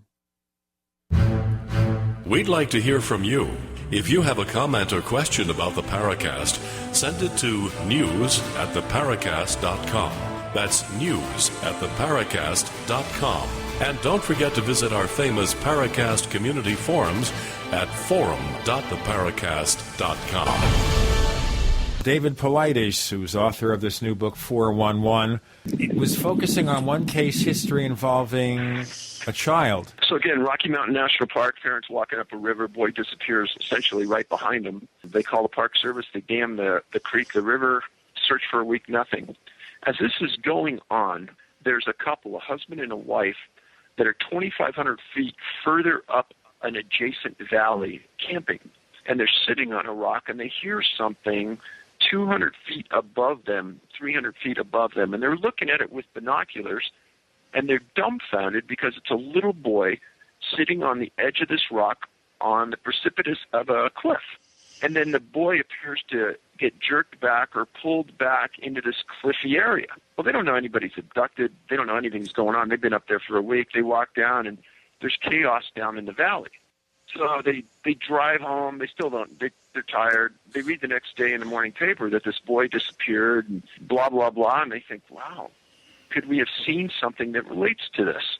So they drive back to the park, and they look at the picture, and they identify this boy that they saw way up in this cliffy area, 3,000 feet above where he disappeared. And the Park Service takes it seriously. They send 40 park rangers up to an area in this cliff, and the area was called Devil's Nest. That's where this boy was seen. And what I write about in the books is that the word devil comes into play in many times in areas where people disappear. as JC knows and as people who have been in the wild know, areas get a name for a certain reason. Whatever that reason may be, it's been coined. And for some reason, devil comes into play a lot on missing people and the locations where they disappear. Make a long story short, 40 rangers spent 3 days searching that area. They never found the boy. 2 adults claimed that they saw him. So how he got up there is unfathomable. The rangers said there's no way an adult could have gotten into that area without ropes and assistance, yet that boy did. So someone or something would have had to have hastened this. A logical assumption. I have a question for you, Dave. There have been rumors and stories about the disappearance of an entire village, Inuit village, up in the northern Canada area back, I believe it was the 20s or 30s. How about groups of people? I know the story. Multiple individuals disappearing ostensibly at the same time. Do we have any examples of groups of people that inexplicably disappear? No, and I looked into that story of the Inuits vanished and the trapper that supposedly found the abandoned village. And there's so many discrepancies in that story that I couldn't put a lot of validity into it. Apparently, during that time frame, there were villages that were abandoned from time to time as people moved. The story supposedly stated that there were starving dogs that were left, and there was food on the table, et cetera, et cetera. Again, none of that could be substantiated, and some of the stories sounded a little unusual, but can't validate it, so I won't write about it. But I have never found a valid story where a large group of people have vanished. How about examples of a couple or 3 people or maybe a family, a smaller group disappearing? I have several examples in the book where 2 kids disappear at the same time. The book doesn't only include stories from national parks, but from rural locations as well. And there's a couple of stories where 2 kids lived on a farm and they vanished, and 4,000 to 5,000 people go out and search for them and can never find them. And then within 2 weeks after the search stops, both are found laying on a hillside, almost within sight of the location where they disappeared, and a location that had been searched 50 times before. And both the kids' bodies are laying next to each other on the hill, and they supposedly died of natural causes. And the searchers are adamant, absolutely adamant. They searched that location 20, 30 times. And there's many, many, many stories in the books where searchers search an area and the body turns up inside the search perimeter on a trail that was searched multiple times. Well, how do we explain that? I have no idea. I don't think any logic comes into play other than the body seems to be returned and put in a location where everyone would know that it would be found. Well, this is really, it's rather disturbing, actually, when you think about it, that so many people can disappear and never, no trace or any sort of evidence can be found to explain these disappearances. How pervasive do you think this is around the world? In your book, Missing 411, you talk about the Western United States, and you do include, I guess, some cases from the East Coast. You mentioned a few. But do we have any sense of what's going on in outer Mongolia or northern India or South America? I mean, could we be talking about thousands and thousands and thousands of people disappearing every year without a trace and with no logical explanation? So just for clarity, there's actually 2 books, Missing 411 Western U.S., Missing 411 Eastern U.S. They're equal size. Okay, I didn't realize that. Okay, that's good. Okay, thank you. And then there's a large section in the Western book about disappearances in Canada that go way up into the north. People have asked me before, well, does geography come into play? I don't think so. The most common feature is that there's water very nearby, usually when these people disappear. But water doesn't play into the death, and that's an important factor. A lot of skeptics say, well, they drowned or they got washed away. No. Each one of those instances, it would have eliminated the case from this group. Now, as far as other countries, since the time I finished the second book, I kind of made a public notice that, we're going to step away from this because it's disturbing, it's depressing, and it's almost a conundrum It's a very difficult thing to understand until you've gotten into this at a deep level. And many of the people who have read these books have come back and had the same feelings I did. It's a fascinating read, but it's disturbing. You will not walk a trail in the woods thinking the same thing again. Guaranteed. Yeah.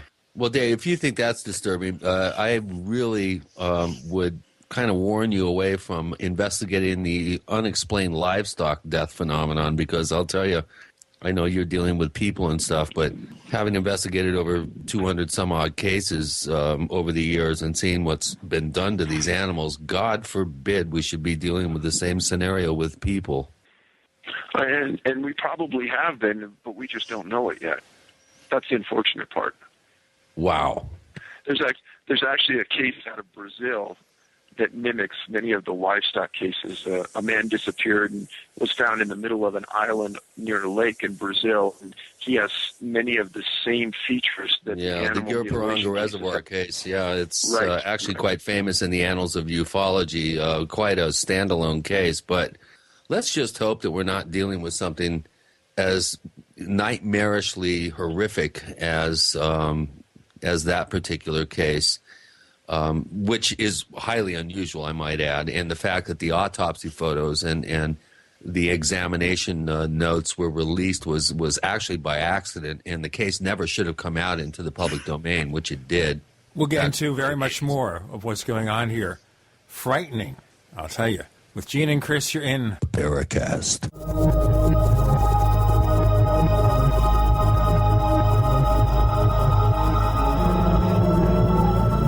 Are you tired of searching for great talk radio? Something more important. Search no more. We are the GCN Radio Network. Don't complain about your cable bill going up and up and up. Do something about it. Grab a pencil and jot down this special number, 1-877-804-MY-TV. The more cable TV rates go up, the better digital satellite TV looks. So, disable the cable and get more of your favorite channels in 100% digital quality for less money. Call 1-877-804-MY-TV right now to sign up for packages starting as low as $19.99 and up to 4 rooms. And there's no equipment to buy. That includes your free HD TV upgrade, your free DVR upgrade, and your free professional installation. And the best part, the pristine digital picture and sound. Call 1-877-804-MY-TV. So, what are you waiting for? Pull out your major credit or debit card. Call 1-877-804-MY-TV. 1-877-804-MY-TV. Disable the cable, cut costs, and get more. Call 1-877-804-MY-TV. 1-877-804-MY-TV. If you owe the IRS back taxes, listen carefully. Sweeping changes to IRS policies will help more people than ever eliminate their tax debts once and for all. And now, I can help you reduce or eliminate your tax debts and end your tax nightmare. Hi, I'm Dan Pilla. I've helped thousands of people reduce and eliminate tax debts they couldn't pay, and after more than 30 years of experience dealing with the IRS, I can tell you there's no such thing as a hopeless tax case. And with the IRS's new policies, it's easier than ever to put your tax debt behind you once and for all. Call now at 800-346-6829 to learn how I can help you. You know your IRS debt will not go away by itself, but you don't have to live in fear anymore. Call 800-346-6829. Learn how I can help you eliminate wage and bank levies, release tax liens, and negotiate a settlement with the IRS that will put your tax nightmare behind you forever. Call 800-34-NO-TAX or go to taxhelponline.com. That's taxhelponline.com. Lunch is ready! And it's an MRE smorgasbord at longlifefood.com. In 1983, Long Life Food Depot was one of the first to sell MRE pouches to the public, and we're still selling them almost 30 years later. Today, Long Life Food Depot has the world's most complete MRE online buffet, because MREs are all we do. Tasty varieties of chicken, beef, salmon, and pasta entrees, plus sandwiches and our easy-to-use pouches. Full moisture, long shelf life, and ready to eat hot or cold. We sell by the pouch or case, so the choices are endless, and so are the graduated quantity discounts. The more you buy, the more you save. Call 800-601-2833 or go to longlifefood.com to join our email list for upcoming announcements like the Rollaway Food Pod. Plus, enjoy fast and free shipping. Just call 800-601-2833 or visit longlifefood.com. Emergency preparedness, emergency relief. longlifefood.com since 1983, sending real food to your real future. We all know that Berkey water purification systems are the most trusted name in water filtration. As an authorized Berkey dealer for over 6 years and serving thousands of satisfied customers, the Berkey Guy offers amazing specials for Berkey water filtration systems. The Berkey Light systems include a set of self-sterilizing and recleanable black purification elements that purify water by removing chlorine, pathogenic bacteria, cysts, and parasites to non-detectable levels and remove harmful chemicals such as herbicides and pesticides. Order the Berkey Light system today, complete with 2 black Berkey elements for only $231, and the Berkey Guy will ship your order free of charge. With the purchase of a Berkey Light, the Berkey Guy is also offering a set of fluoride and arsenic filters for only $39.99. That's over 30% off the retail price. Call the Berkey Guy at 1-877-886-3653. That's 1-877-886-3653. Or order online at goberkey.com. That's goberkey.com today.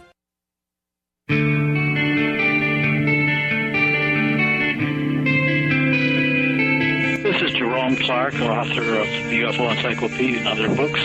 You're listening to the Paracast.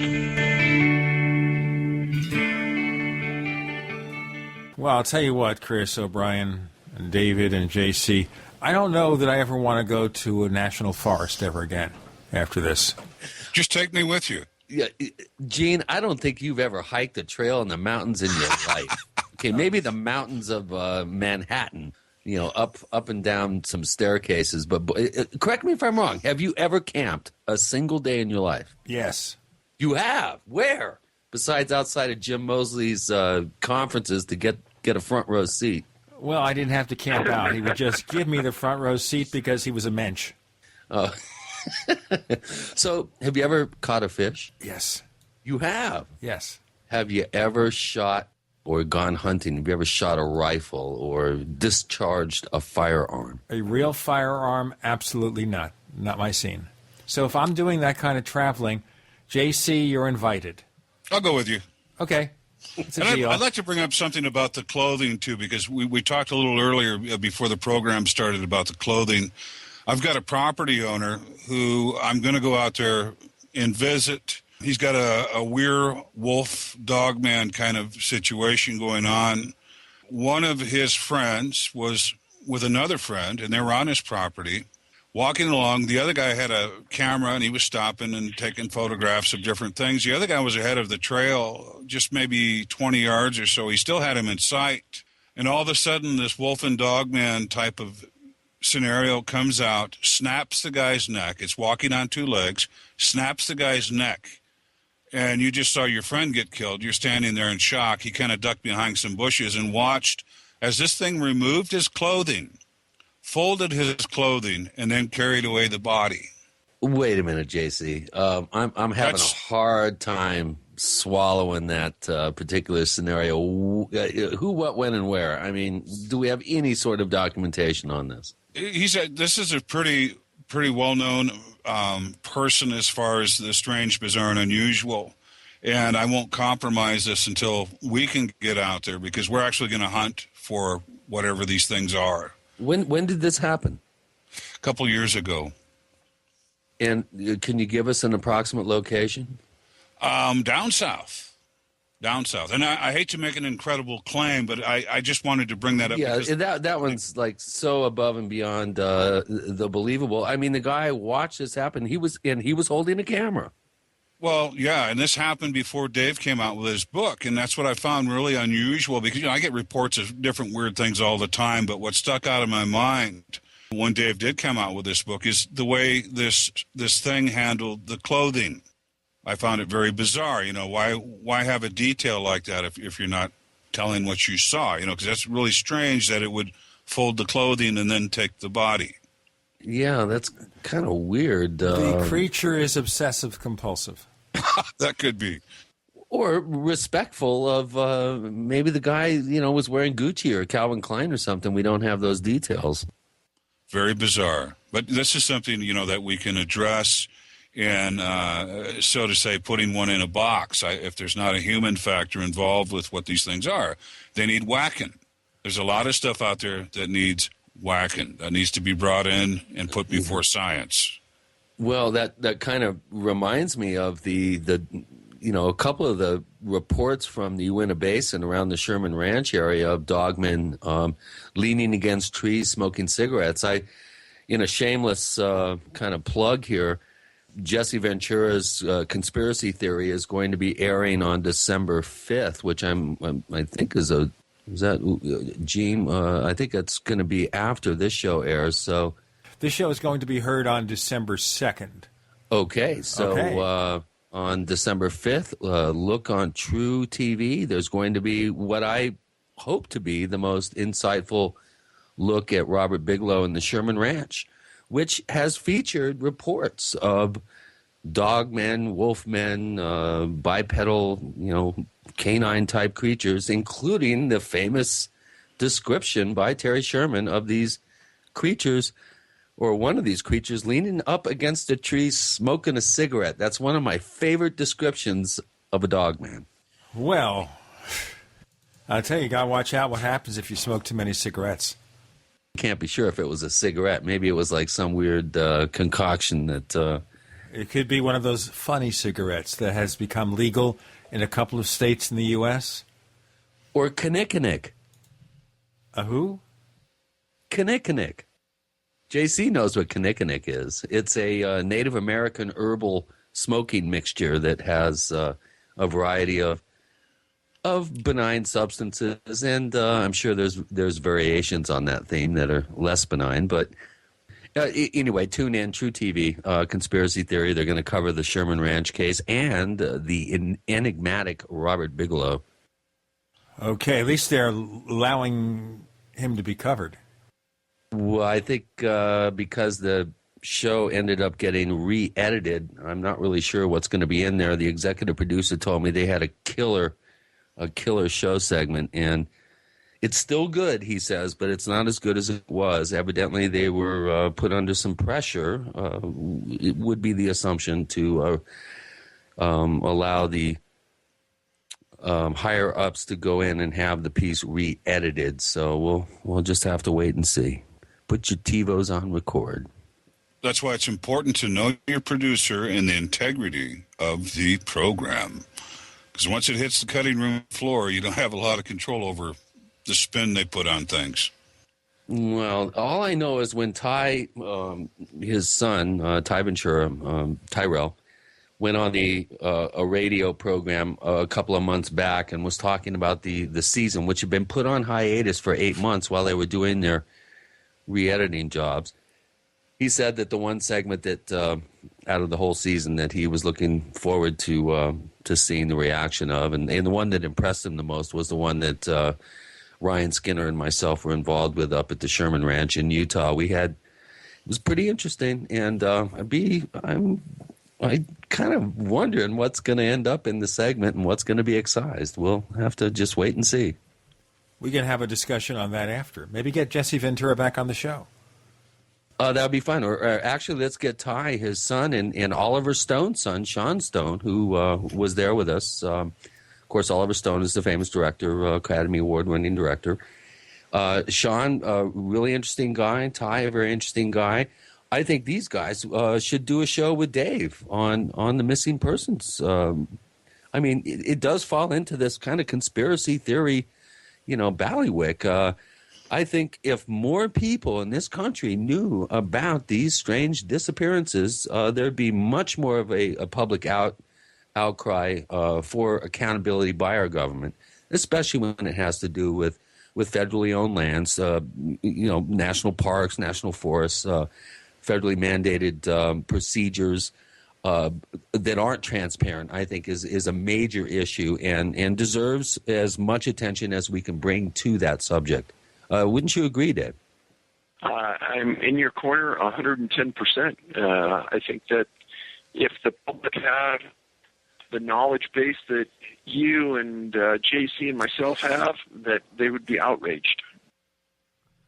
But I think I'd still like to see, guys, more speculation about the possible causes. Do we think it's something that's paranormal related, or maybe some secret society that kidnaps these people for reasons best known to themselves?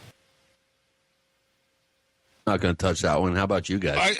I'll leave that up to kind of up to Dave. And one of the conjectures that came out when the book first came out is everybody's like, "Oh, you're blaming Bigfoot. You're blaming Bigfoot. Bigfoot's this big forest animal that smokes weed and smells daisies and stuff like that." And it wasn't really pointing the finger to, Bigfoot or any other particular entity that's out there. I'm on the conjecture that there's lots of entities out there that take people on a regular basis that they can't control, they can't do anything about. Do they tolerate it, or they just don't want to frighten the populace? We'll have to ask those questions. David Paulides and J.C. Johnson joining Gene and Chris for one more segment. You're in the Paracast.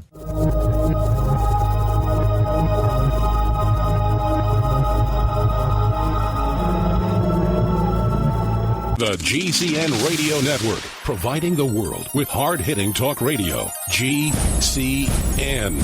Great talk radio starts here. Hey neighbors, meetings are an essential part of any business.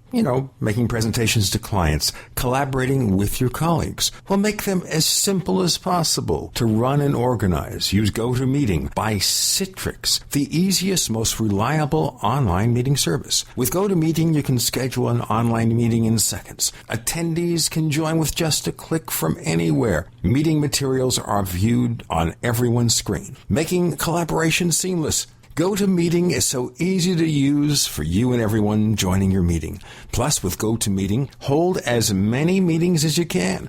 For one flat rate, you have phone conferencing and voice over IP are included. My listeners can try GoToMeeting free for 30 days. A month of unlimited online meetings free. Visit GoToMeeting.com, click on the Try It Free button, and enter the promo code PODCAST. That's GoToMeeting.com, promo code PODCAST. We have witnessed 2 terrible storms in the east, but we are still in the eye of the perfect storm. The most devastating economic condition since the Great Depression, America's worst drought in agricultural history, and now the economic results of the presidential election. This perfect storm is a huge threat to everyone's food supply. I just doubled down and got even more supplies from eFoods Direct, and I recommend you do the same. It's time to get your own supply from eFoods Direct.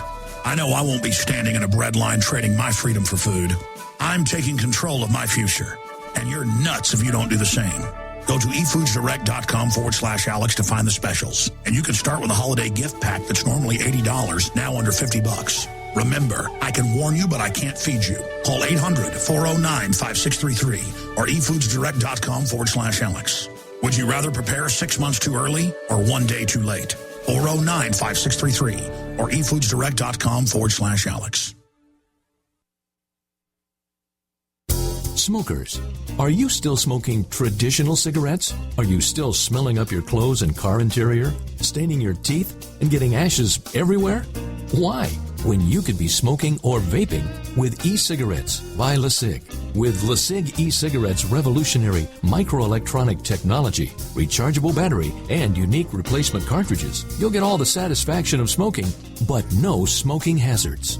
Choose from a wide variety of our new American-made Vaporite e-liquid flavors at LeSig.com, spelled LECIG.com, or call 870-518-4307. That's 870-518-4307. LeSig e-cigarettes for today's modern smoker. Warning, e-cigs may contain nicotine, an addictive substance known to the state of California to cause birth defects or cancer. Please be aware of the risks associated with e-cigs prior to use. You must be 18 years or older to purchase.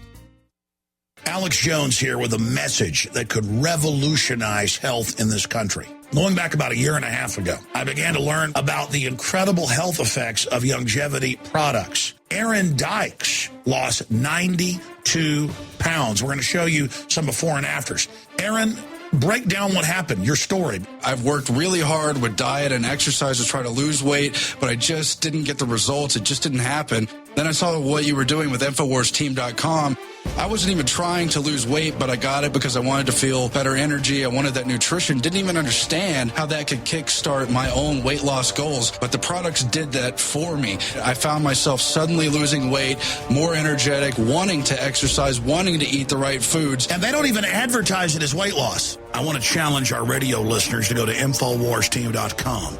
Sign up as a distributor and get wholesale pricing discounts at InfoWarsTeam.com. This is Leslie Kane, and I'm with the Coalition for Freedom of Information, and you are listening to the Paracast. With Gene and Chris in the Paracast, David Paulides, who has been covering the mysterious disappearances of people, particularly in national forests, and J.C. Johnson, who deals with cryptozoological research. So I guess we have to cover this again here. Is there a paranormal connection to any of this? Or is it due to some other cause, and we can count the ways? So like I said at the beginning of the show, guys, I prefer to stay away from that angle and just talk about the cases themselves. One thing I will say is that I probably heard 10 different well-thought-out pieces about what may be occurring here. Now, one that everybody in the world can probably relate to is that I was approached and people wanted to know what the religious backgrounds were on these people. Were they Christians? Were they religious? Did they believe in God? Did they go to church? I got several emails along that line. And what the emailer was trying to draw a connection to is, was there some satanic type individual coming down, grabbing the person, and taking them to hell? Now, being someone that, I never knew that people actually thought that this occurred to a living being. I was kind of taken aback. I answered the questions that the person had, as I do to most of the emails I get. But to show you the variance in the thinking after you read the book, that what may be occurring, I mean, just like JC said, it would be almost completely out of line for me to say one thing or another is happening here. Because one thing I've asked is that in the back of the Eastern book, there's a list of every person that disappeared. Their date of birth, the date they disappeared, their age, their sex, and their location. And I have always asked, and out to your audience, I wish somebody would do a statistical analysis and a breakdown of these disappearances, because I think there is something there. But we don't have the wherewithal to pay for that study, but I think it's relevant. Now, the logical question here is, you've got a book that obviously has appealed to a number of people who look into strange events, but how do you get mainstream law enforcement and scientists involved in looking at this thing on a global basis? Obviously, if they're stonewalling you, they don't want to release information under Freedom of Information Act. It sounds to me there's guilty knowledge out there. Yeah, it's a tough situation. If the National Park Service doesn't have to live by the rules of FOIA, and the more you get into FOIA, the more you truly understand there's not a lot of teeth to it. We really don't know if we're getting the right documents. We don't really know if we're getting all the documents, because there is no legal retribution if they don't comply. That's one of the problems with FOIA. Well, that, of course, applies in a lot of different subject lines. It's not just strange disappearances, but UFOs, for example. And before we get too far afield, I am not suggesting that UFOs have anything whatsoever to do with this. Yeah, I think it applies to everything under that Freedom of Information Act. The government has set it up so it appears as though they're trying to assist us, but the reality of it is there's no teeth in the act. And I've heard reports here that the Obama administration, despite promises of being more forthcoming in releasing this information, has clamped down more than previous administrations. And to make myself perfectly clear, as someone once said, I don't want to get into any of the possible political implications of any of that, okay? Well, this has occurred almost entirely under his watch, so I wouldn't argue that point for sure. So where do you go from here? Are you going to do another book covering other areas of the country or the world, or is this something where now let's just pursue the investigations and find out what's going on? I think there might be a little bit of both that we have the ability to do. I think that continuing to stay out there interviewing people like JC has specific contacts that are really, really interesting, that bring out more elements as to what may be occurring. Having people that have an understanding that this is occurring and that people know, there becomes a certain comfort level now to approach people that have compassion to their cause. I mean, I've heard of more cases in the last 6 months of small children that have disappeared that you won't read about anywhere on any website. And how can that be? Especially children. That's especially frightening. You think when it comes to children, you'd hear about 10 times as often. Well, plus, if you and I want to disappear, we're not breaking any law. If a child disappears, that's usually something unusual has occurred, and they don't really have the ability to say yes or no if they're very small. And that's the part that bothers us as a group. Well, there's the other thing here, of course, is that if someone wants to disappear, it can be done. It's not impossible. I mean, this is not something you have to depend on some interaction with UFOs or alien abductions or anything like that. I think that they would choose some remote, uncontrolled by the government rural area, or a city for that matter, to disappear. Disappearing in a national park or in a national forest opens up a whole investigative realm that the average adult, I think, would understand that and choose a more subtle way of doing it. And that's why I think Dave's work is so important, because we're dealing with federally controlled areas that you would think we would have some transparency here. And the fact that FOIA has been tolerated, I guess, by certain agencies within the government since it was enacted during the Carter administration, this is very disturbing, this whole subject. And I won't even get into other areas of disappearances, including livestock and other things that I personally have been involved with. But this particular subject, I think, needs more exposure. I think I applaud you, Dave, for your work in this realm. I think more attention needs to be brought to this subject. This is really important stuff. I mean, there's countless families and loved ones out there that are not getting closure, and this is really, to me, it's heart-wrenching. And some of the areas of human trafficking outside of these disappearances and so forth, where you've got urban abductions and children disappearing. The real human trafficking of children and adults in this country, just some of the stuff that I've been researching, some of the organizations I'm involved with, is shocking. Absolutely shocking. And where these people end up, some of them, is beyond imagination. And that's a whole other can of worms.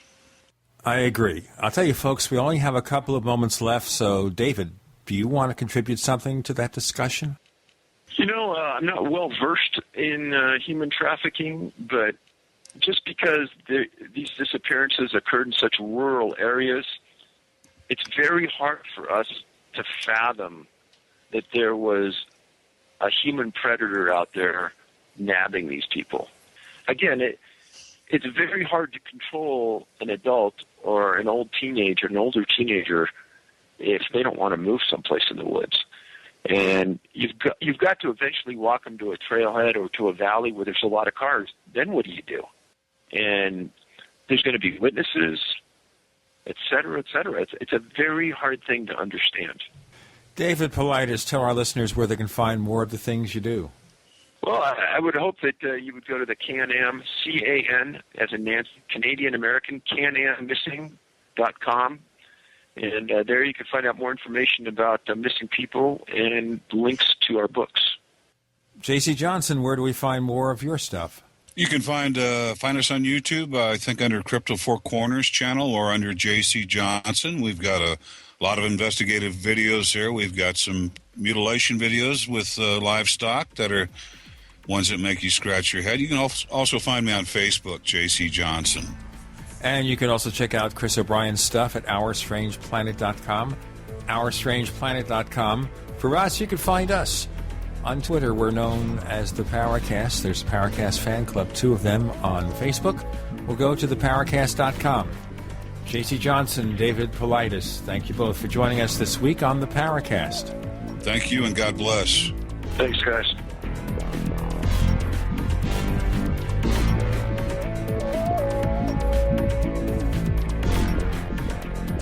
The Paracast, featuring Gene Steinberg and Christopher O'Brien, is a copyrighted presentation of Making the Impossible, Incorporated. Tune in next week for a new adventure in The Paracast.